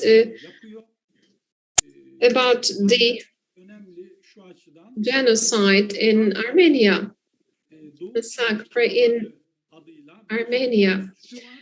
There is a French institute working on the Eastern studies, focusing on the Eastern studies, and a professor is giving a lecture which is focusing on the Armenian issues. Abel Lagir is the vice president of this conference and states that 2 million Armenian people have been massacred and been killed, and giving a detail as follows. The official numbers is speaking about 500,000. However, by making use of some certain reports, I know that this number is going up to 2 million. So there is such kind of a conference and such kind of a claim to be mentioned. And we come to the concluding points. When we look at those news, the statements are very crucial to have the discourse analysis. There are some certain statements, massacre and also hatred and also determination and also hunger and forced migration and also exile terms are being used. Genocide term was not being used at those times. When I make a scanning of the first usage of this, it is 1950s started to be used. So genocide has started to be used in these years. So there is no actually mentioning of genocide in those years. And the Telegraph is the most news publishing newspaper. And this newspaper was being founded in 1893. It's a conservative and a populist newspaper. These are not my statements, actually. When we look at the Wikipedia article of this newspaper, it is possible to see the same statement. And what is interesting about this newspaper, it is still in publishing. And when you go to Holland, it's a national newspaper and still publishing its newspaper. The Tit has not continued to survive. They have been renewed. They have renewed their names, and but the Telegraph newspaper is still keeping the populist approach. Sometimes with the, of course, Moroccan people, Turkish people, and Muslim people, they are publishing hat titles which is against those groups.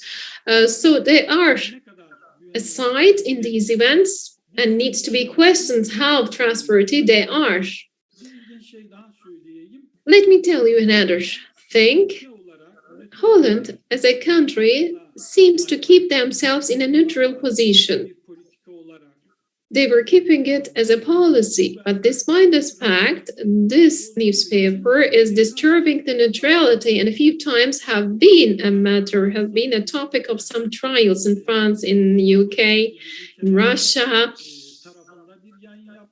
They have published news against them. They have supported these countries and always been against Germany and Ottoman Empire and Turkey. When we look at the sources of the news, generally some other consulates and ambassadors and reporters and other newspapers are being referred as their references. But there isn't a serious flow of news. They are basing their facts into each other. There isn't a direct flow of news from the source. And who are the responsible sides? Young Turks. Young Turks is being mentioned various times. Turkish army, Turkish state. And the most widely used names are Enver and Cemal Pasha. And also the allies, Ottoman allies, German and German soldiers. They are being kept as responsible people, and the number of the victims is changing between 500,000 to 2 million. You need to wrap up. Yes. Actually, I have completed my presentation. I have learned that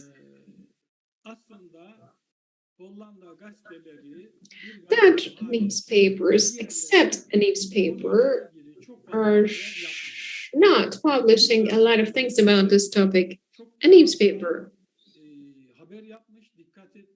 Only the Telegraph is pointing out the attention to this topic and exaggerating the figures and has got claiming titles. Have always tried to keep the topic hot.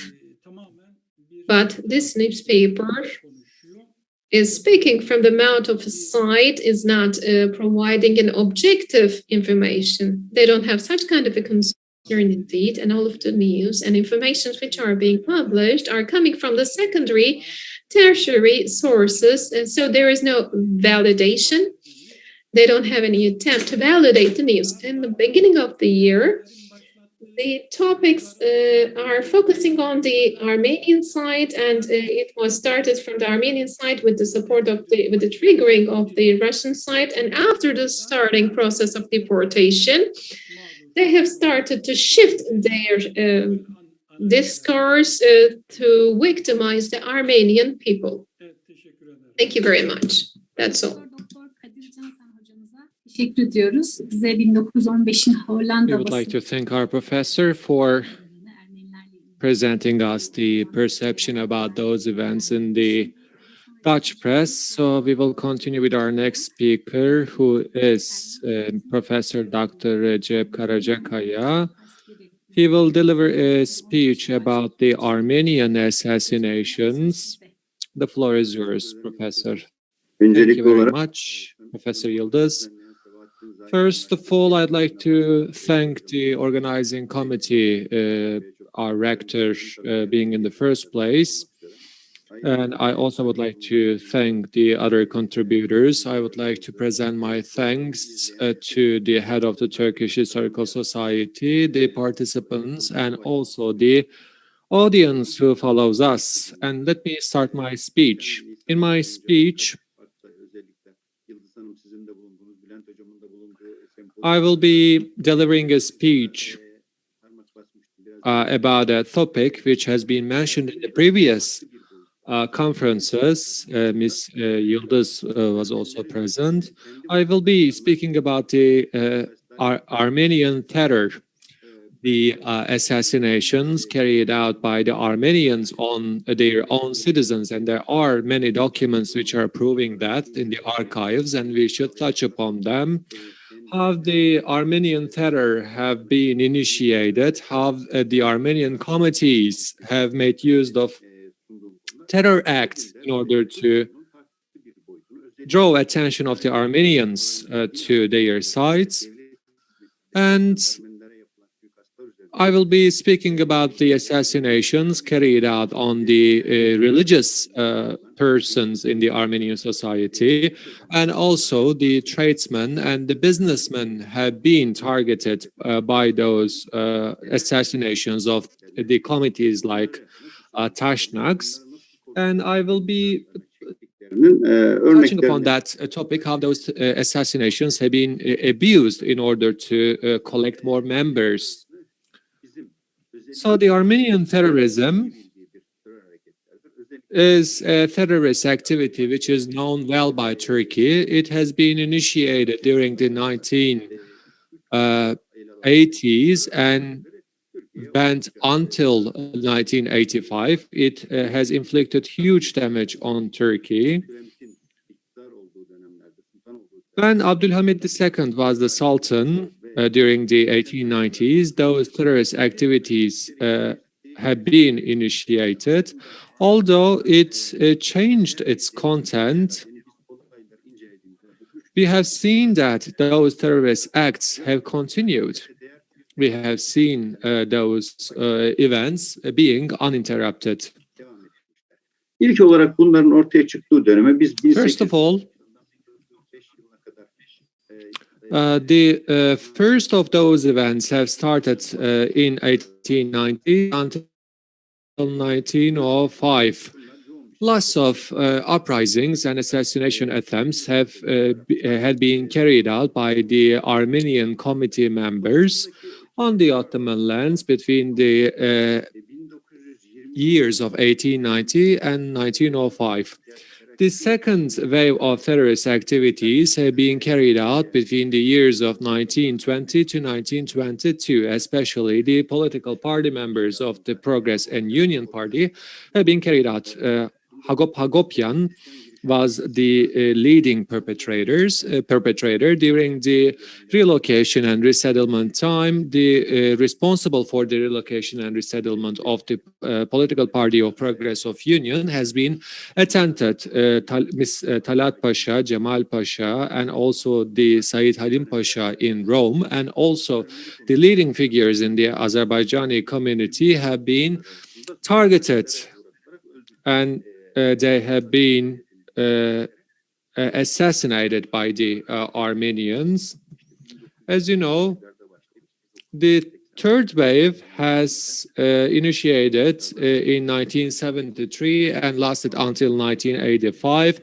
The diplomatic corps of the Turkey and also the Turkish diplomats had been targeted, and many members of our diplomatic corps has been martyred.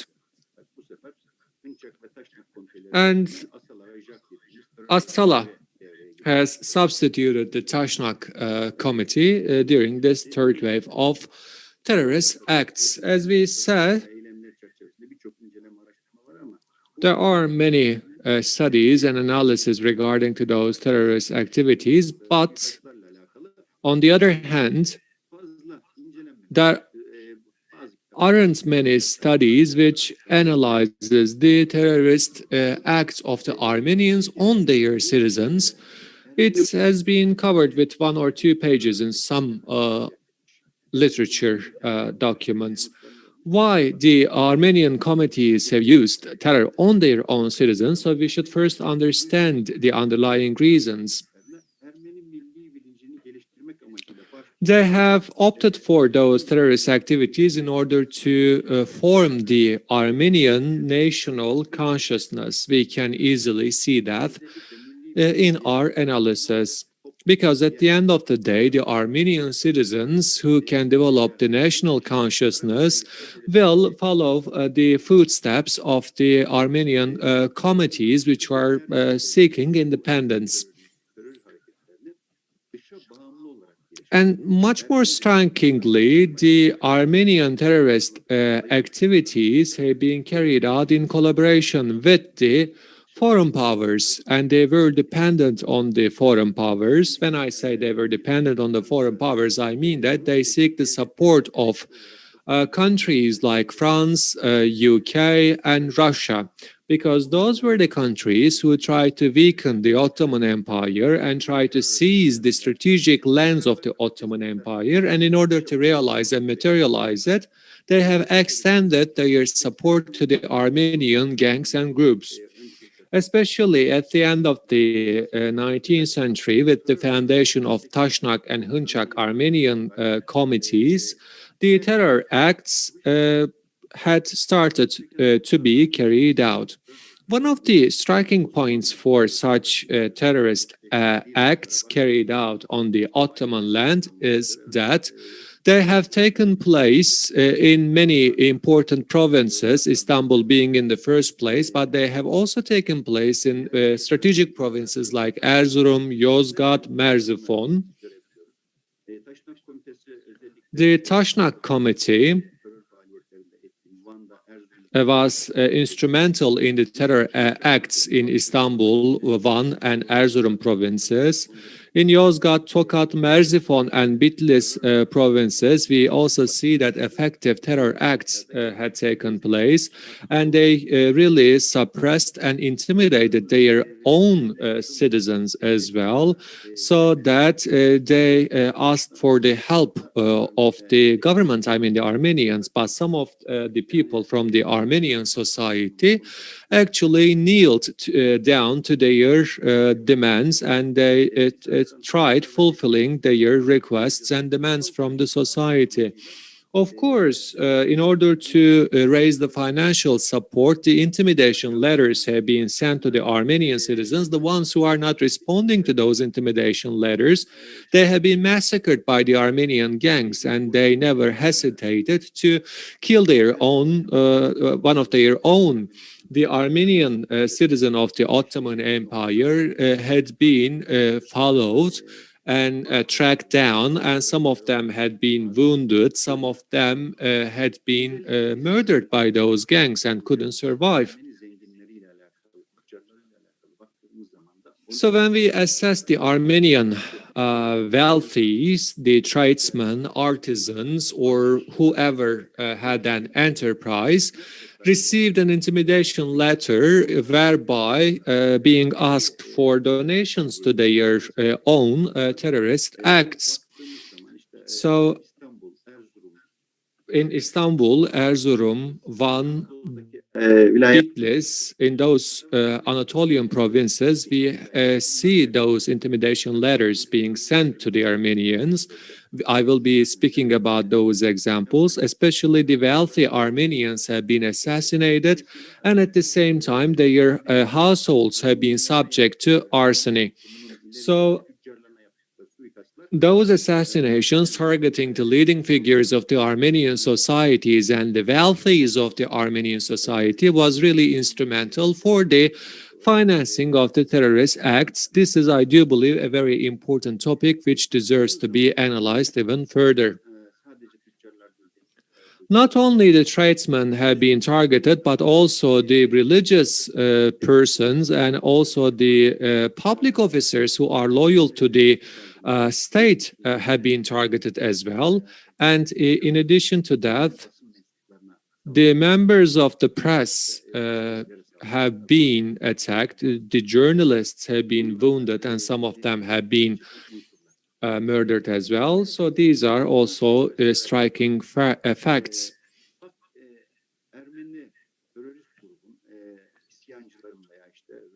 We see that the rebels and the terrorist organization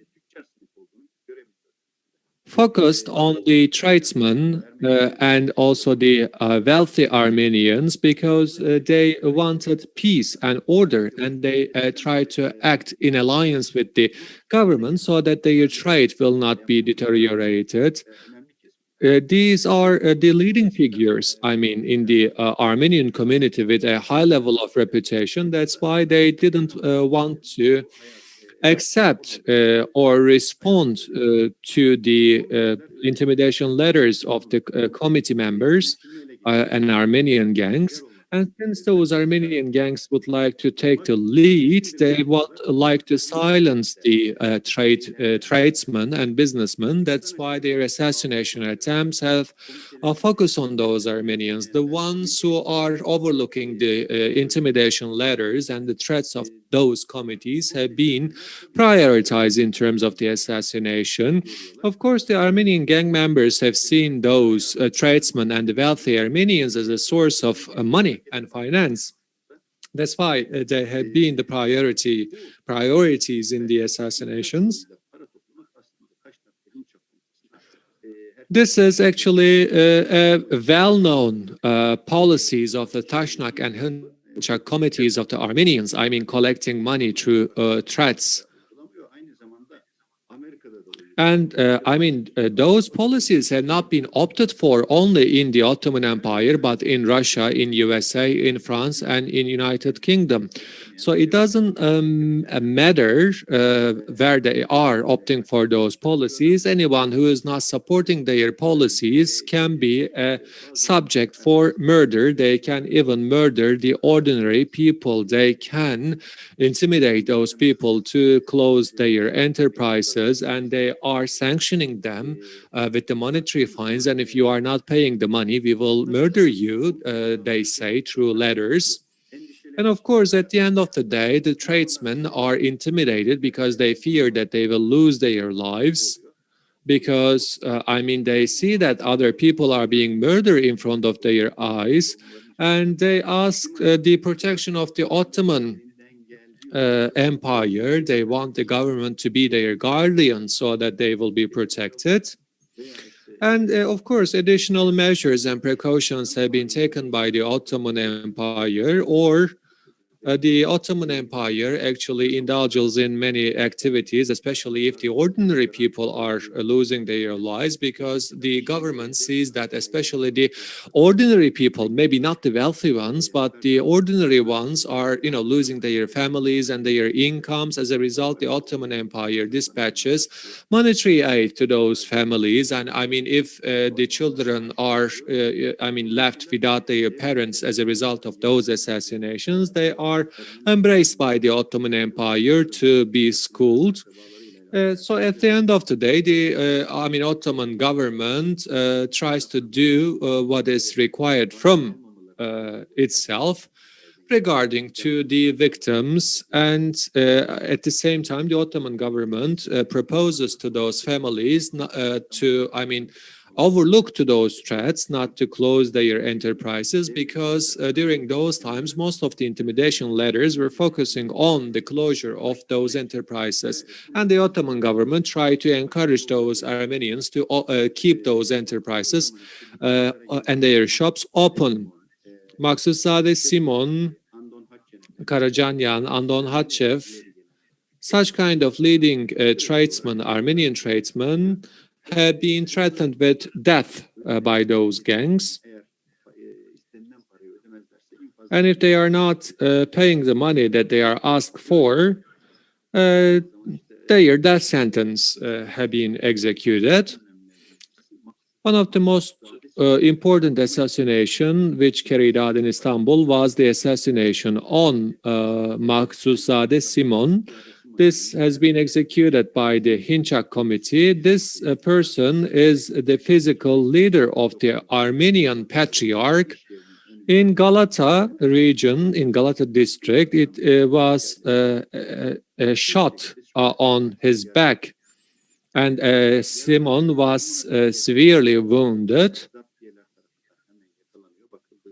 The ones who tried to assassinate Mr. Simon has been captured by the gendarmeries of the Ottoman Empire, and it comes to their knowledge that those assassinators, those assassins, have been assigned to this duty by the Greek office of this gangs, and they claim that they are carrying out. Could you please speak with a louder voice? If it is too fast, I can slow down. No, just with a louder voice. Thank you very much. dedik. They claim that, they carried out this assassination for presenting a case in point. So, the Armenians who are not obeying to the demands of the committee members are tried to be assassinated so that the committee members, the gang members, will present this as a case in point.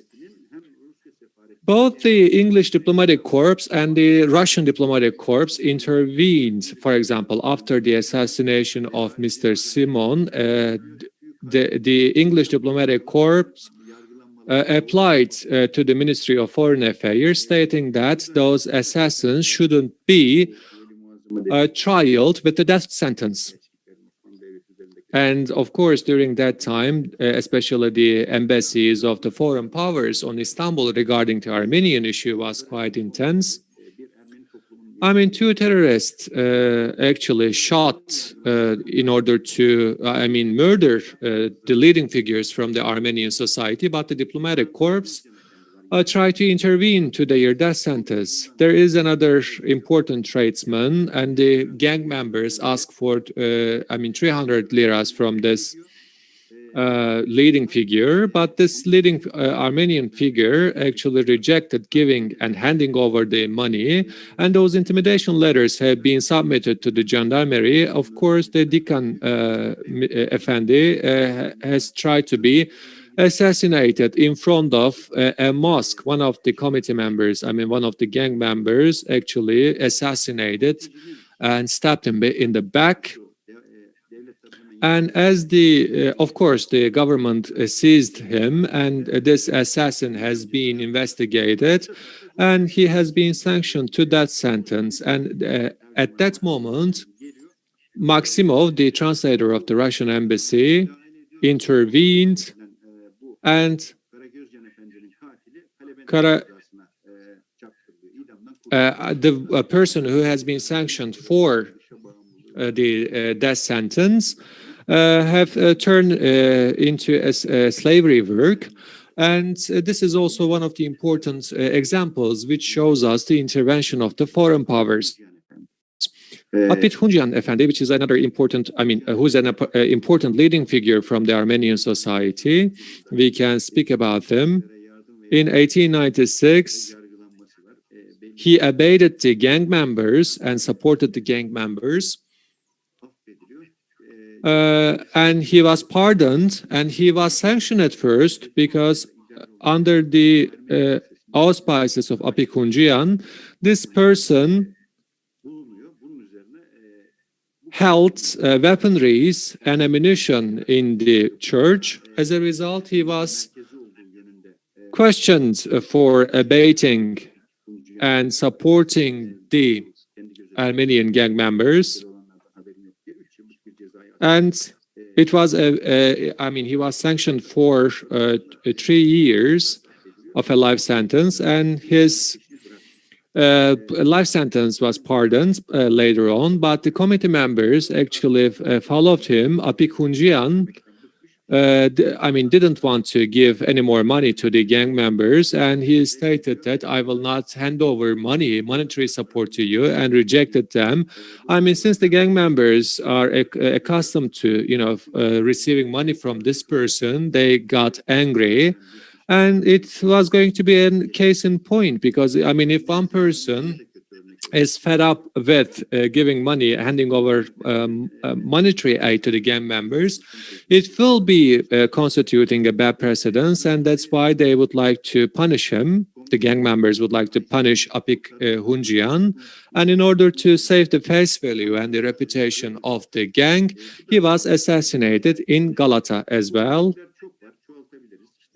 There are many such examples. In 1908, for example, in Sirkeci district, Kirkor Ürenian has been receiving the intimidation letters. İbran Asyan received intimidation letters and asked for money. These are the examples that we know from Istanbul. In Izmir, many tradesmen have been attempted to be assassinated. Matyos Efendi, for example,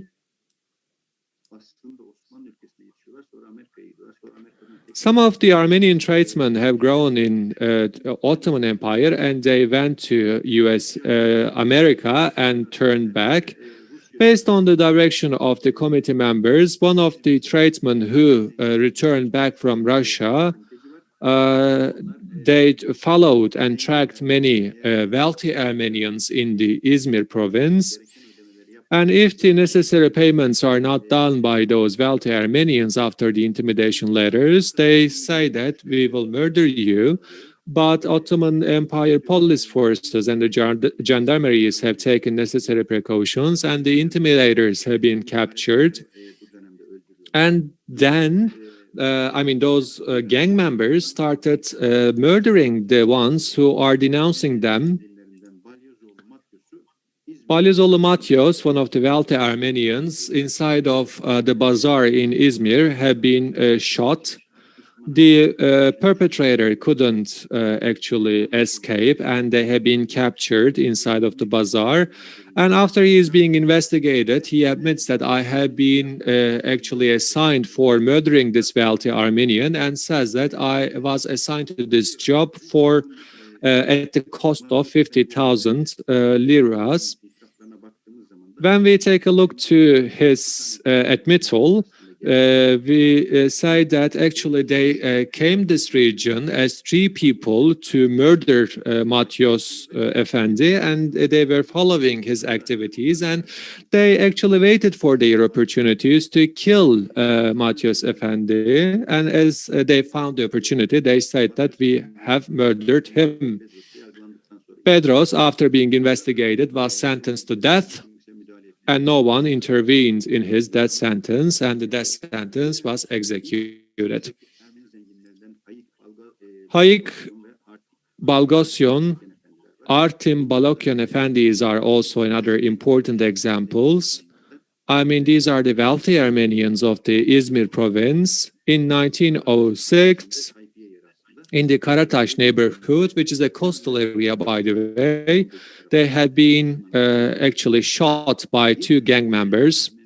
Again, one of Agop Sivrisaryan Efendi from the Izmir province, he has a shop, a business place, and this has been actually bombed. It has been subject to arson, and many ordinary Armenians, unfortunately, have died due to this arson.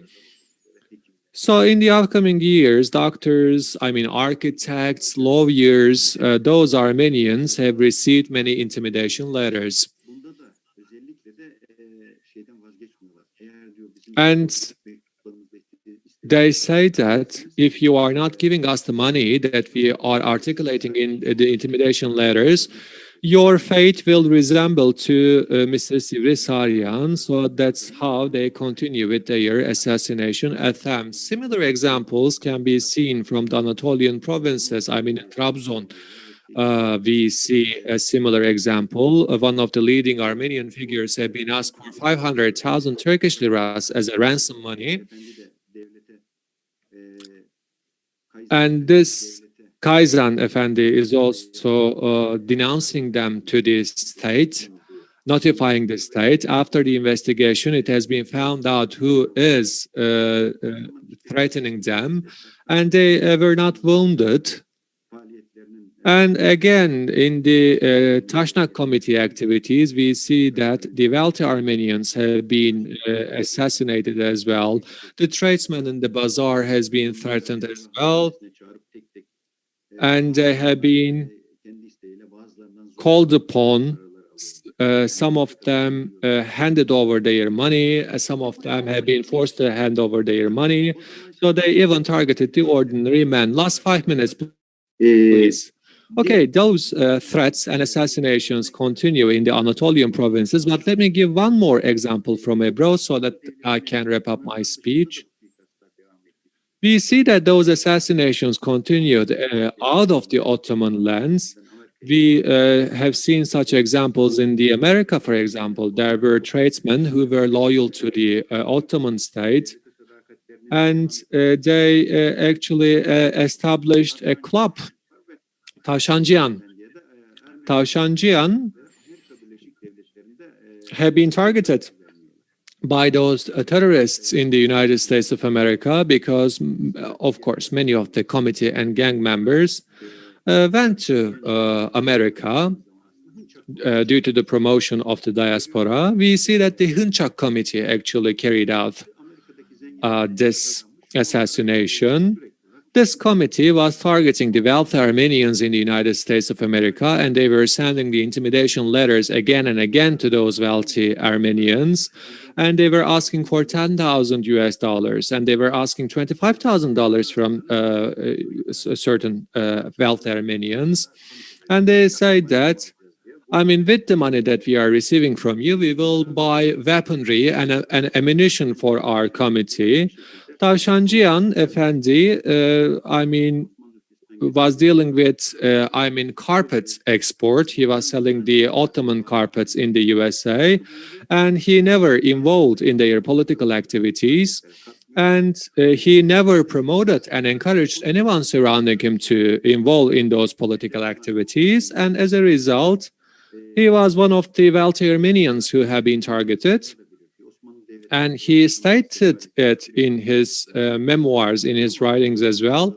His actually a relation with the Ottoman Empire lasted, but Hınçak Committee asked for $10,000 from Tavşancıyan Efendi, but Tavşancıyan rejected handing over that money, and that's why one of the members of the Hınçak Committee in 1907 in New York, in one of the important trade centers, in front of that trade center, Tavşancıyan was shot in the back.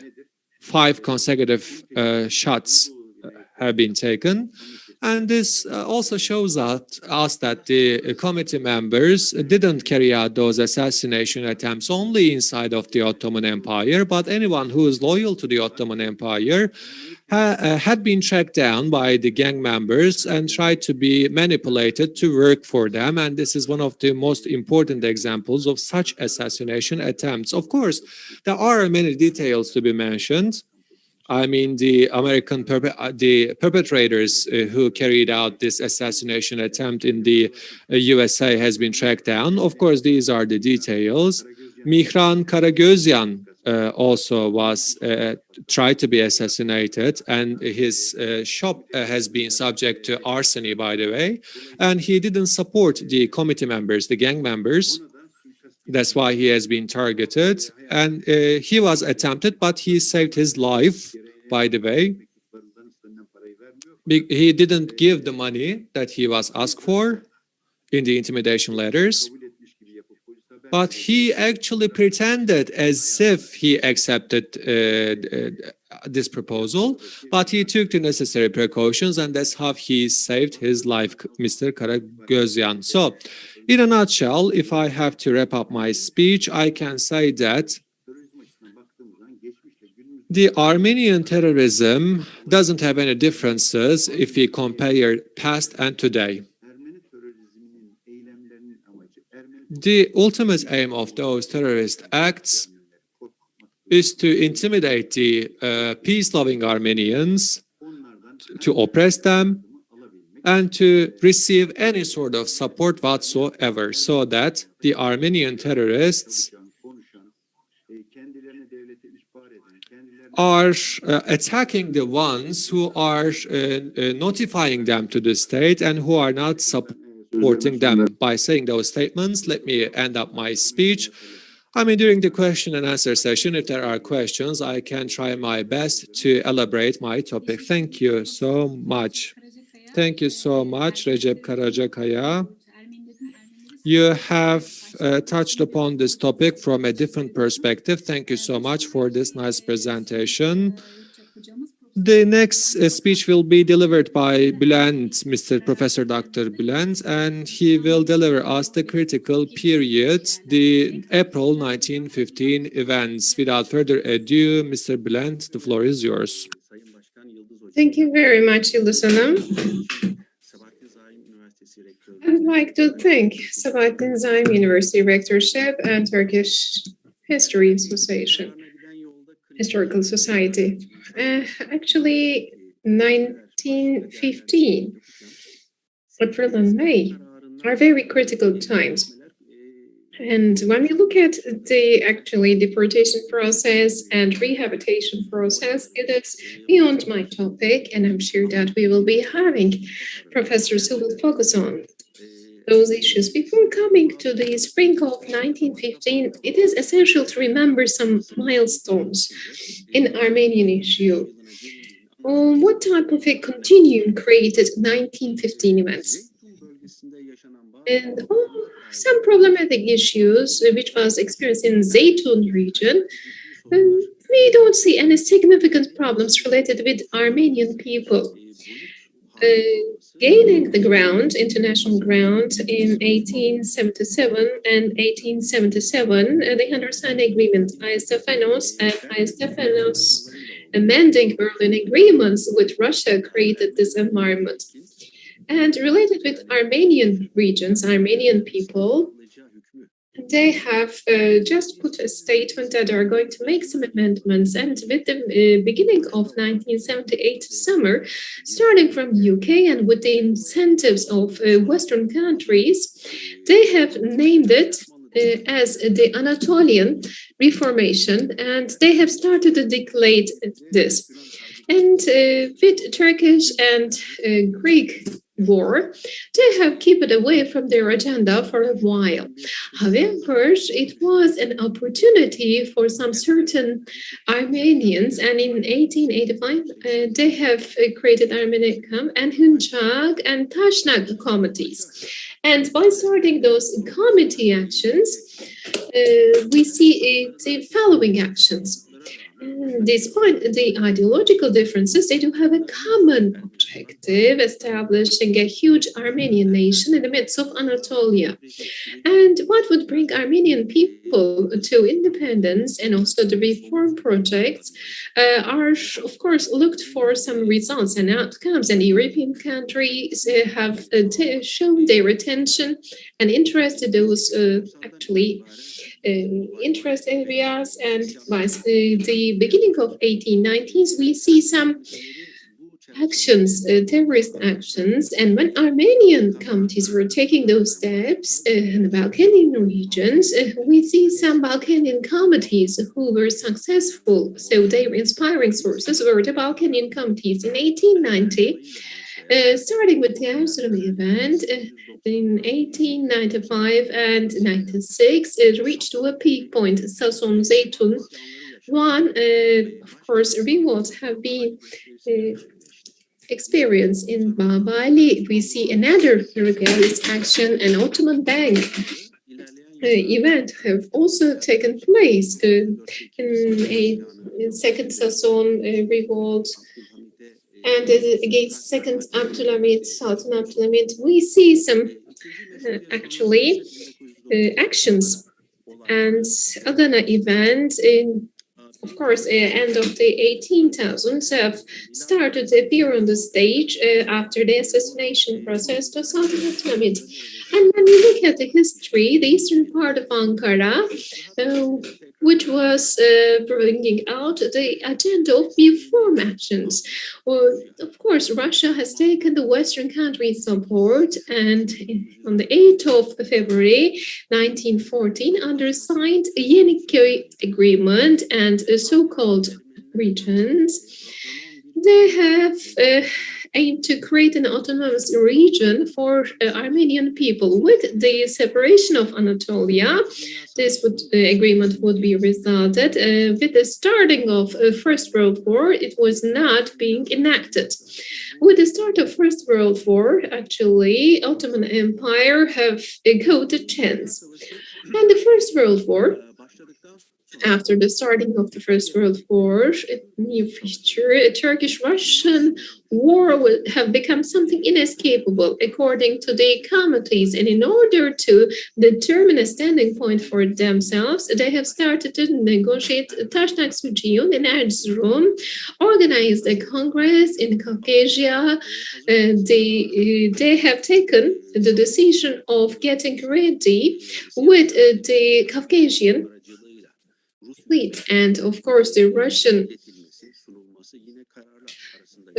government will also have the proposal, and during the, of course, war, they will be an ally of Russia as the Armenian troops.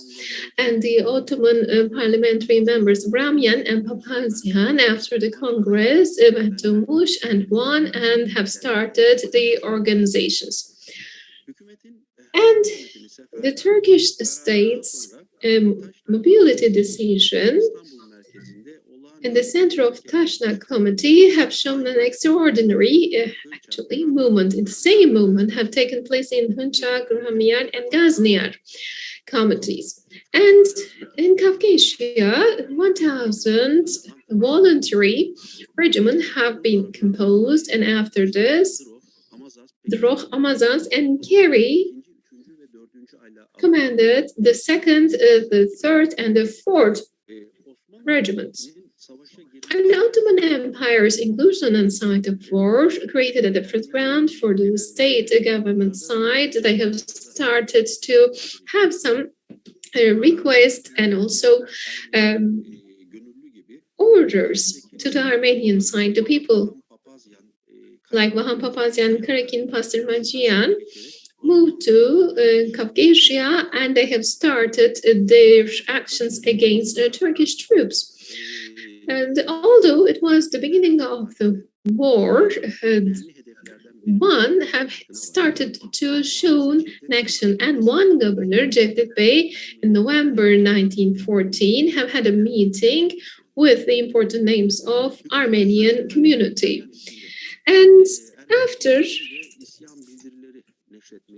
of course, the declaration of mobilization by the state, the Armenian committees have started to organize themselves. And of course, the state was aware of these organizational actions. And during the Balkanian times, by considering the jailbreaks during the Balkanian wars, and also by considering the important spying issues during the Balkanian wars, and they have started to take decisions to bring the Armenian people to the backstage, to the backside of the troops. And in the 6th of September 1914, they have sent a script telegraph, and the committee leaders and the people who are related with committees will be kept under control, was the order which was given to the related governing offices. And after getting involved inside the First World War in December 1914 and in January 1915, due to the heavy winter conditions, Sarıkamış actually the power have passed to the hands of Russian troops in Van and Bitlis region. Armenian committees have started to attack to the village. In Van, according to the intelligence reports, there would be a big revolt which would take place in this region. In Darpaşa, in the 25th of February 1915, have declared an order, have sent an order for the general security, and have given some certain examples to increase the level of military preventive measures. For example, he was saying that there were some attacks to the military forces, and he was also placing that they have caught some guns and bombs in some houses, and also there were some city bandits hanging around the city's different regions. In the 2nd March of 1915, with an internal declaration, a very important step have started to be taken. Dörtyol is a very strategic region, was under the threat of actually intended. And for this reason, Dörtyol Armenian people have decided to be moved to different regions.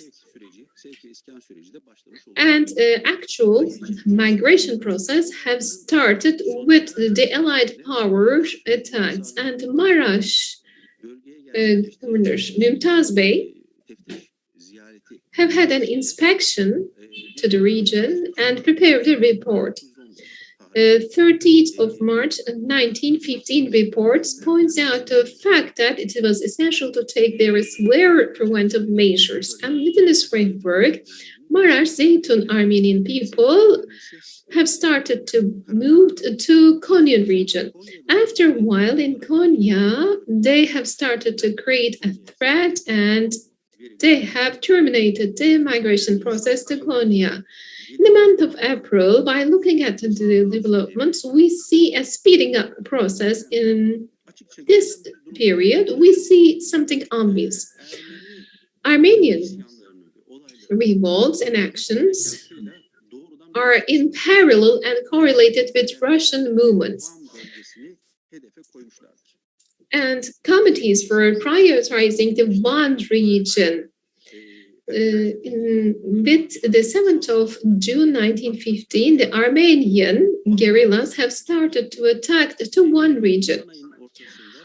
And in the midst of April, the Turkish military troops have asked for support from Erzurum. A few days later, on the 23rd of April, the civilian people have been moved to the western regions. 24th of April 1950, the Ministry of Interior Affairs have taken a decision. 14 cities and 14 leaders have been sent to close the Armenian committees to take their documents under control, and also the leaders would be arrested. 24th of April 1915, when we look at the general picture, in one, the situation was getting to a very bad level. On the eastern part, there was a Russian army moving and Armenian revolt on the other side, and it was essential to look at the western regions. In Çanakkale side, there was in Dardanelles a huge war, and when we look at the Allied powers, they have started to have the ground wars. And it was a very critical point for the country. Anatolia, on the eastern and western side, were in between two fires, and there was a general revolt. And any type of signs of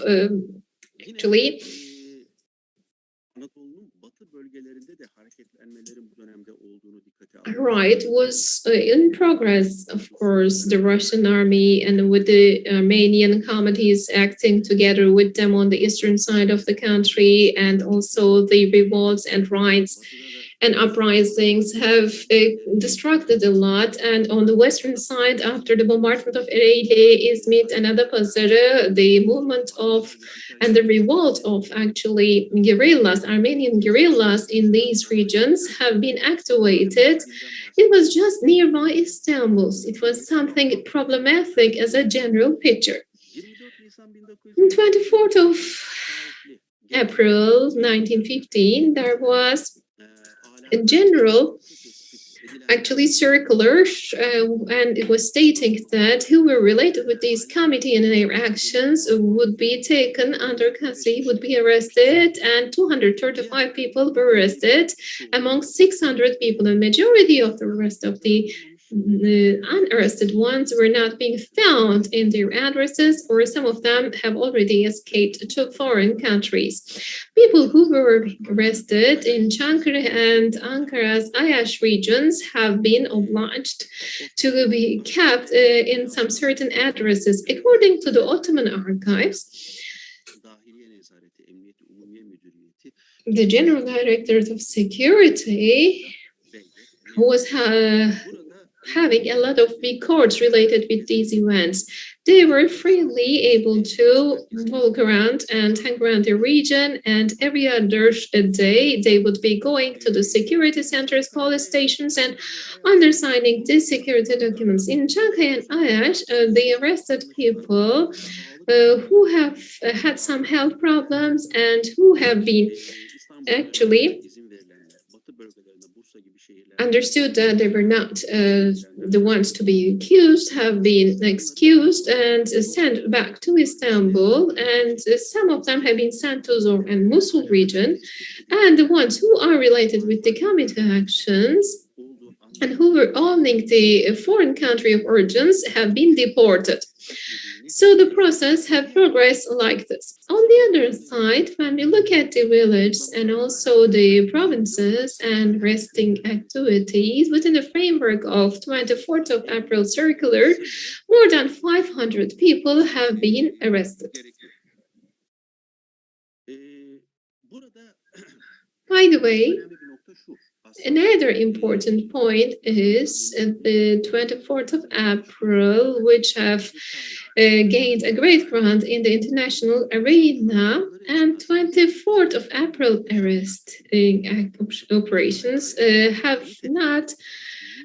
not have any mortality event, and the leadership committees arresting have created of course, a bottleneck situation and a disappointment among the committee supporters. And later on, in the following years, they have aimed to create a virtual memory, and they have named it as a so-called Armenian genocide. Before passing to the month of May, I would like to say one thing.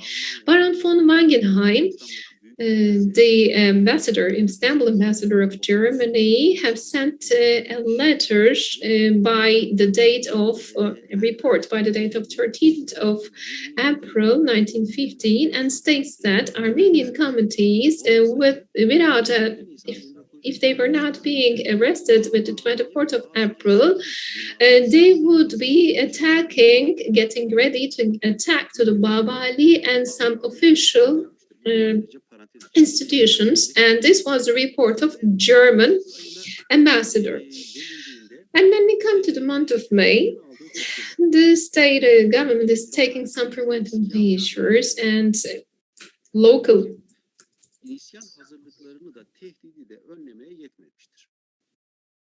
relocation and inhabiting activities were not sufficient enough, and the 2nd of May 1915 report of the Egyptian ambassador is stating that in Anatolia, the Armenian rebellion uprising was coming to a serious level, and they have started to combat with Turkish troops, and the Armenian rebellion upheaval was reaching to a very serious level that in the 2nd of May report, military report, which was being sent to the head of the military forces, was pointing out the same fact. They were speaking about the Armenian uprising, and they were being asked to actually the first signs of deportation decision. And they were ordered to distribute and disaggregate the people who were involved in these committees. And one governor, Cevdet Bey, and Bitlis governor, Mustafa Halit Bey, are receiving a telegraph around one lake. All of the rebellious Armenian people were ordered to be deported to the southern regions, and the military and commanders would be helping the governors to deport these groups. After a while, the situation, which was very bad in Van, have become worse, and one governor started to deport the whole city. One castle on the 17th of May was being invaded by the rebellions. And the Russian Tsar thanked and assigned Aran Manukyan as the head of the groups, the guerrilla groups, as the governor of Van, and the Russian troops have totally started to control the region. Let me speak about some certain critical dates. 21st of May 1915, Ottoman state have taken a decision They were ordered that from Bufera, neither of the Armenians would be allowed to get inside the country. And between the age of 17 and 21, neither of the Armenian men would be going to a foreign border, foreign country, and from the Ministry of Internal Affairs in Urfa and Zor. Van, Bitlis, and Erzurum regions, Armenians have had some certain descriptions. In the core of Mosul, the deported ones would be distributed, and if it would not be enough, new inhabiting areas and villages would be established. And after the establishment of new villages, they would be kept 25 kilometers away from their railroads. Such kind of details are present in such kind of in the circular which was being sent to the governors. Zeytun, Van, Muş, Reşadiye, and Cevaş, Turkish troops have had some attacks, and it was before the deportation decision. 1915, in the midst of May, in the Eastern Anatolian picture, it was just like an internal war. It is possible to claim that. And due to this reason, it was essential and obligatory to take the deportation decision. It was already started, and it was essential to officialize it. And Talat Bey, who was the Minister of Internal Affairs in the 26th of May 1915, have prepared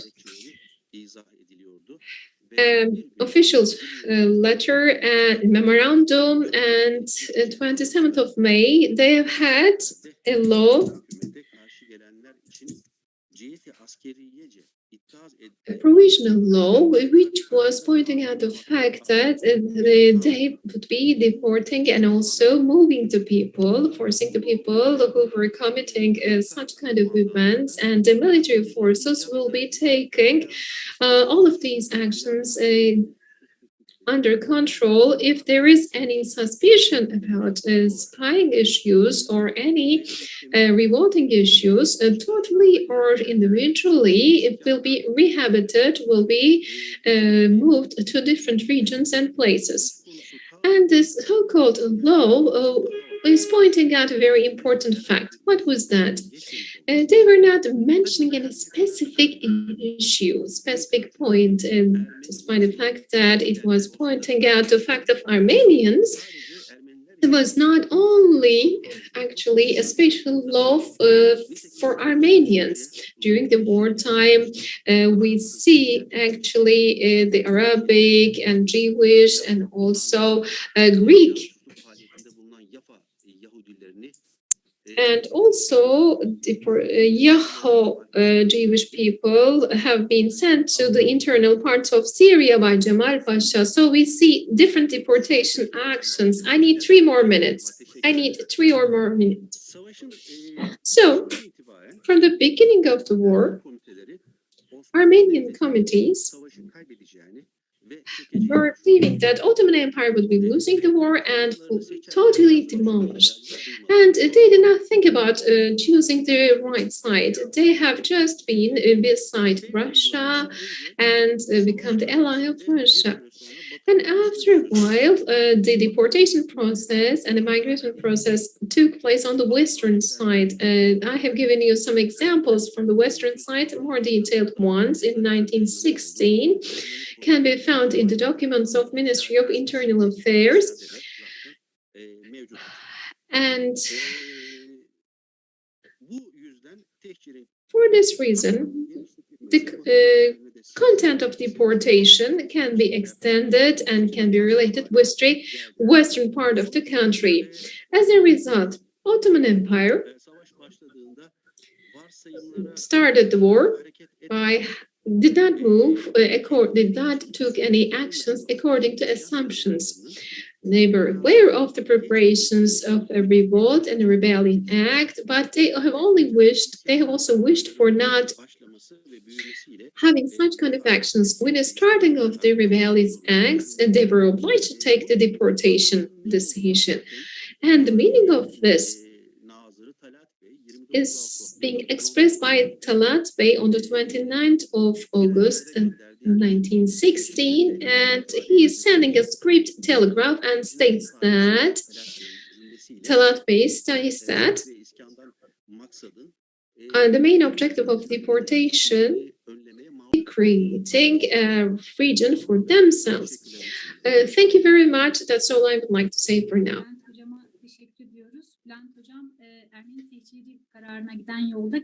Bülent Bey has spoken about the developments of April and May 1915, a very important time. If you have any questions, I may take your questions. Ben müsaadenizden Yıldız Hanım, benim de bir sorum olacak ama sıraya göre değişebilir.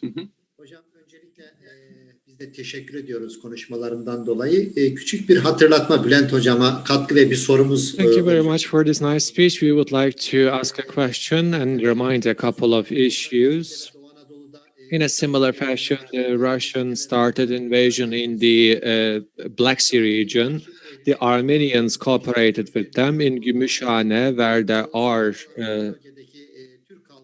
the Turkish people actually immigrated to Amasya, Kastamonu, and hundreds of thousands of people had to emigrate to the Anatolian provinces, and unfortunately they couldn't go back due to the contagious diseases, and they had been targeted by the Armenian gangs. This was a small contribution on our side.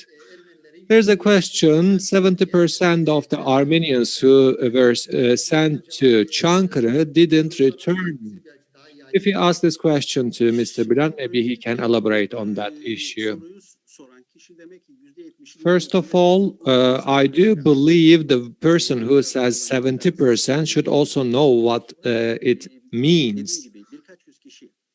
So, I mean, a couple of hundred people were sent to this region. There are the ones who had a heart attack, who actually lost their lives due to natural causes. So I do believe that this is not showing the reality. It has nothing to do with the reality. Such kind of a figure and percentage is not possible. I mean, in Çankırı and Ayaş, the numbers of the Armenians who lost their lives are quite limited. We have to study. Müsaadenizle ben sorabilir miyim? With your permission, I would like to ask a question. Şimdi Yes, please, öncelikle Bülent Hocama bir sorum. First of all, I have a question. Bülent Hocama şunu sormak istiyorum. Talat Paşa'nın hatıralarına baktığımız If you take a look to the memoirs teçhil of kararının Talat Pasha, kendisinden you habersiz will alındığını see ve that bunu the daha çok deportation decision has been kısmının, taken İttihat ve without Terakki'nin him daha çok knowing it. işte Ordu ve genelkurmay kısmını aldığını ve bunun sonuçlarının da kontrol edemeyeceğini ve çok acılara neden olabileceğini hatıralarını ifade ediyor. Talat Paşa'nın bu yaklaşımı, yani ben teçhil konusundaki görüşlerin böyle bir şeyin operasyonun başarılı olamayacağını zaten önceden söylemiştim. Talat Pasha, aldığı tarzını ben okudum. Sonra hatta yanında da kitap. O konuda bir görüşünüzü almak isterim. Yıldız Hocama da başka bir hipotetik soru sormak istiyorum. Bu uluslararası soykırım sözleşmesine baktığımız zaman zannediyorum 1953'lerde falan bir uluslararası soykırım sözleşmesi standart olarak belirlendi. Bu sözleşmenin kriterlerine göre galiba salgın hastalıklar belirli şey olduktan sonra soykırım tanımına giriyor. The contagious diseases can also be involved in that convention. What would you like to say about the imperative of the International Convention on Genocide? Do you think it will be binding on countries? Because do you think that an International Convention on Genocide, which is adopted in 1953, can be binding? Which was adopted due to the political interests, sivil bir of course. toplum olarak, toplumsal olarak bir helalleşme, bir özür sürecinde karşılıklı olarak girse, Türkiye'yi bu ya da diaspora, zaten şeylerinize bahsettiniz. Hem diaspora var burada, hem Ermenistan var, hem Türkiye var. Bu As you know, there will be, ki bir tripartite dialogue, the diaspora, Armenia, and Turkey. Do you think that, those parties can come to consensus? Maybe giving the, lands back to Armenia will not be the situation, but Turgut Özal was, for example, saying that we can give citizenship to the Ottoman Armenians. What do you think? Well, first of all, on 2nd of May, I have spoken about a letter coming from the Ministry of Interior Affairs, and it was stated that this is a military must, but we shouldn't divide the government into two sub-branches. I don't agree that the Minister of Interior Affairs, didn't come to terms with that decision. This decision should have been taken because the country was facing a huge threat for a division and partition. Of course, there are the ones who suffered. Mr. Betullah also discussed the Russian army and Armenian committees have also led to the fleeing away of hundreds of thousands of Muslims as well. They have lost their lives as they were fleeing away from the Russian armies and the Armenian gangs, and they returned back to their homelands in 1925 or 1926, so we should remember that. Of course, it was a hard time. Imagine the Ottoman Empire was fighting in many fronts. Think about Ulukışla province. There wasn't even a railway. Hundreds of kilometers have been covered on foot by those masses. They have been attacked in order to be looted, and they had to face with the problems like contagious diseases. Since those precautions and measures are taken as an obligation, unfortunately, huge prices have been paid. There are many ones who lost their lives. The government who has taken the decision of deportation also stated that the security and the safety of the goods and the lives of the Armenians are being abused. That's why the investigation committees have been established, and even the war crimes have been, investigated. They are the ones who have been sentenced to death, for example. I do believe this is a very important incident. Of course, there is a goodwill, we have to say. How the relocation and resettlement will be implemented, how their lives will be managed, and how those goods will be organized. At the end of the day, we can say that the government had the goodwill in order to protect the goods and the lives of the Armenians. Such, steps have been taken. But at the end of the day, the First World War was a disaster for any civilians in those countries. But we should never forget and take into consideration the grievances and the sufferings of the Muslim societies. So I don't think that, the Ottoman Empire shouldn't have taken that decision. Of course, there have been many abuses. Certain, sanctions have been executed. But at the end of the day, I don't think that we should keep our heads down and we should be ashamed about those incidents, because at the end of the day, the documents are crystal clear. So those incidents were individual incidents, so it has nothing to do with the genocide or so-called Holocaust. Between 1930s and 35, the Nazi government, for example, didn't sentence their officers if they are treating badly the Jewish people, because it was organized by the government itself. It was carried out in a systematic fashion. But what happens at the Ottoman lands has nothing to do with the Nazi genocide. Mr. Yusuf would like to take the floor. Yes, please. Thank you very much, Professor Bülent. Thank you so much for your presentation. So in his memoirs, Talat Pasha said that I didn't know about this decision. I don't think this is reflecting the reality because there have been many documents. It's not possible for Talat Pasha to state that he doesn't know, because in all those crypted documents, his signature is there. So, I mean, this decision is being taken without Parliament knowing about it.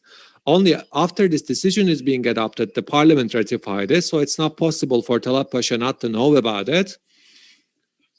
I mean, the Ottoman army has lost 402,000, citizens. I mean, typhoid was very common at that time due to the Spanish flu, for example. Many people have lost their lives, not only in the Ottoman Empire, but all around the world. So, since I will be speaking about this issue, whether it can be, accepted as a genocide or not, I don't want to go into details at the moment. But very briefly, what I would like to state that the budget of the Ottoman Empire is being prepared every March. So we don't see any chapter regarding to the relocation and the resettlement of the Armenians in the budget. This item has been added to the budget only after 17th of May, because on 17th of April, in Van, Shatak, and Bitlis provinces, there are Armenian uprisings. And they are being warned, if you are not putting an end to this, the Ottoman government says that I will make the precautions much more stringent. They are blockading the Van together with the Russian army, and it is stated in the documents that they have murdered masses of Muslims. So those people are being captured. I mean, the decision to, prison 235 people have been taken, but only 180 of them were captured. And they were sent to prisons in Ayas region. And when the relocation and resettlement law has been enacted, they were deported to the Aleppo region. So at the end of the day, they are not dying. They are not losing their lives. People like Gomitas, the ones who are not member of those committees, are being released after they are acquitted. And he went to Paris, for example, after London, and that's where he loses his life. So they are not being murdered. People like Gomitas, we have to say. We shouldn't forget one thing. Ottoman Empire fought in 4 different fronts: in Mosul, in Caucasia, in Palestine, in Çanakkale. And the Armenians actually inflicted those uprisings in 23 different regions. And those regions where there are the upheavals and the uprisings are strategic points where the telecommunication activities are taking place. The telegraph activities were taking place. So we shouldn't forget that. So the government is in such jeopardy. This deportation decision has been taken, and the decision to deport those people are in line with the international law. So the state has can reserve the right to deport citizens. Maybe we shouldn't even use deportation, because we are not sending those people out of our lands, so we are relocating them inside of the Ottoman borders. So I would like to say one more thing. When you take a look to the reports of the consulates, you will see that regarding to the relocation of the Armenians to the Aleppo, almost 500,000 Armenians came to Adana province, and they were relocated through trains. And Jackson, the Aleppo consulate, says that 486,000 people came to Aleppo, and they received the help of the American NGOs. So between 1904 and 1915, until the relocation and resettlement law has been enacted, the number of the Muslims murdered by the Armenians is 128,000. So we shouldn't forget that. There is a huge massacre by the Armenians, because at the end of the day, there were no hands who can hold the weapons, and they were, I mean, raping women in the villages where there are no men. So we shouldn't forget that. But the Westerners are not speaking about those issues. This issue is politicized already. As a result, it is being interpreted from a different perspective. I have had this, experience in the European Parliament. So in our talks with the representatives of different countries, they stated that, we have taken our decision. It doesn't matter what you say. At the end of the day, they would like to imprison Turkey to their verdicts. Thank you so much, Professor. I would like to receive the question of Mr. Kemal, but let me answer to the previous question. The International Convention on Genocide and Holocaust was adopted in 1948, and it cannot be retrospectively implemented. But if you take to the criteria arising out of this convention, there should be a systematic will to cleanse ethnicity. This is lacking in the Ottoman Empire, because at the end of the day, it doesn't matter whether you apologize or not, because they will continue with their policy programs, which is defined as 40 in Turkish. Turkey has already extended its apologies regarding to those sufferings, but we shouldn't forget that not only the Armenians have lost their lives, Turkish people and people from many different ethnicities have lost their lives due to the contagious diseases, and also due to the communicable disease and natural causes. Many people have lost their lives. Of course, we want this problem to be resolved in the peaceful manner, so that the relations will be normalized and the borders bilaterally will be opened. But we also believe that it will not be enough to, extend our apologies or state how sorry we are, because at the end of the day, the Westerners are, trying to disseminate this issue even to the Eastern question. They are trying to use this issue as a source of pressure on Turkey, because today it will be about Armenian issue, maybe tomorrow it will be an Assyrian issue or Pontus Greek issue. So at the end of the day, we should focus what we can do in order to resolve this problem. So without further ado, I'd like to yield the floor to Mr. Kemal for his question. Thank you very much, Ms. Yıldız. I would like to thank all of our panelists for their valuable speeches. Well, for the first time, I have been hearing what Mr. Recep says, although I have been working in this field for the last 20 years. But Ms. Yıldız, I believe it was 2009, there was a meeting in Sussex.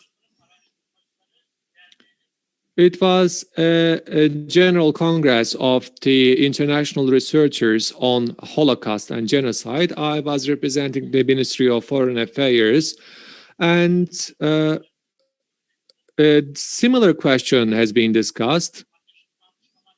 And I was quite hectic during the discussions as well. And I was claiming that, this International Convention on Holocaust and Genocide and their articles cannot be retrospectively implemented. And I was asking the question, since you know this, why do you try to define the Armenian question as a genocide? And the chair of this society told me that, Mr. Çiçek, legally we know that this is not a genocide. But morally, we would like to define it as a genocide. As you know, there is an encyclopedia of genocide. This event doesn't fulfill the criteria to be defined as a Holocaust or genocide. But as you know, there is an encyclopedia regarding to the genocide and Holocaust. Although they cannot define this event legally as a genocide, they would like to define it morally as a genocide, but I would rather use the term arbitrarily. In 2018 and 2019, I had a conference which I participated in the Turkish NGOs. You can actually watch this speech from the Turkish Hearts Society. The memoirs of the Talat Pasha has been analyzed. Well, I personally think both Cemal Pasha and Talat Pasha have written their memoirs after the World War, and it is not enough in order to analyze the deportation, the relocation, because it is just like a diary, I have to say, because Kazım Pasha has written everything on his diary day by day, but Cemal Pasha and Talat Pasha memoirs are written after the war, so it is just like acquitting themselves of the guilt. Of course, I'm not going to deliver another speech about it, but if you watch my speech, you will see how I interpret it, because those memoirs are used as evidence against us, unfortunately. The certain issues which have been written in the memoirs of Cemal Pasha and Talat Pasha should be reassessed in the light of the Ottoman archives. Unfortunately, this assessment has never been done in Turkey.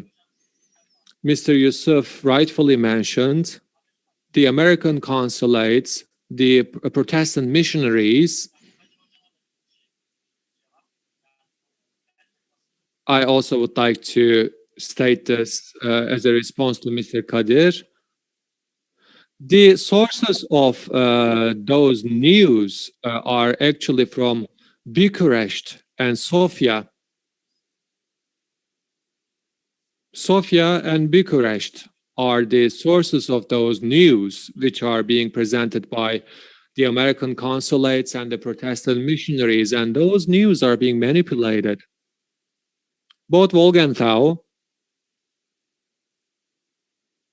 and the works of Lepsius should be compared with the archives, and also we should compare it with the original documents of the American diplomats, because they have been manipulated and most probably changed. I mean, an institute will be established, and one of the actually responsibilities of that institute should be assessing those manipulations of the documents. Although many speeches have been delivered about the Armenian issue, the critical issues have not been analyzed so far. Since I'm not at the university, I don't have the chance to assess those issues. I mean, we have given lots of documents to our academicians, but since I don't have the students, I couldn't assign this duty to my students, so we should assess those aforesaid topics. Thank you very much, Mr. Kemal. If there are no further questions, I would like to take the floor in order to adjourn the session. We would like to thank Professor Dr. Mehmet Bulut and Birol Çetin, Head of Turkish Historical Society. We would like to thank Tarık Çelenk and all the ones who contributed to this session. We have come to the end of the first day of International Symposium, talking the Armenian issue together. Tomorrow we will continue with 2 more sessions. Once again, we would like to thank the Rectorate and the Turkish Historical Society for organizing this symposium. And we also would like to thank all of our professors for their contribution through their speeches. With deepest respect, thank you very much. Have a nice day.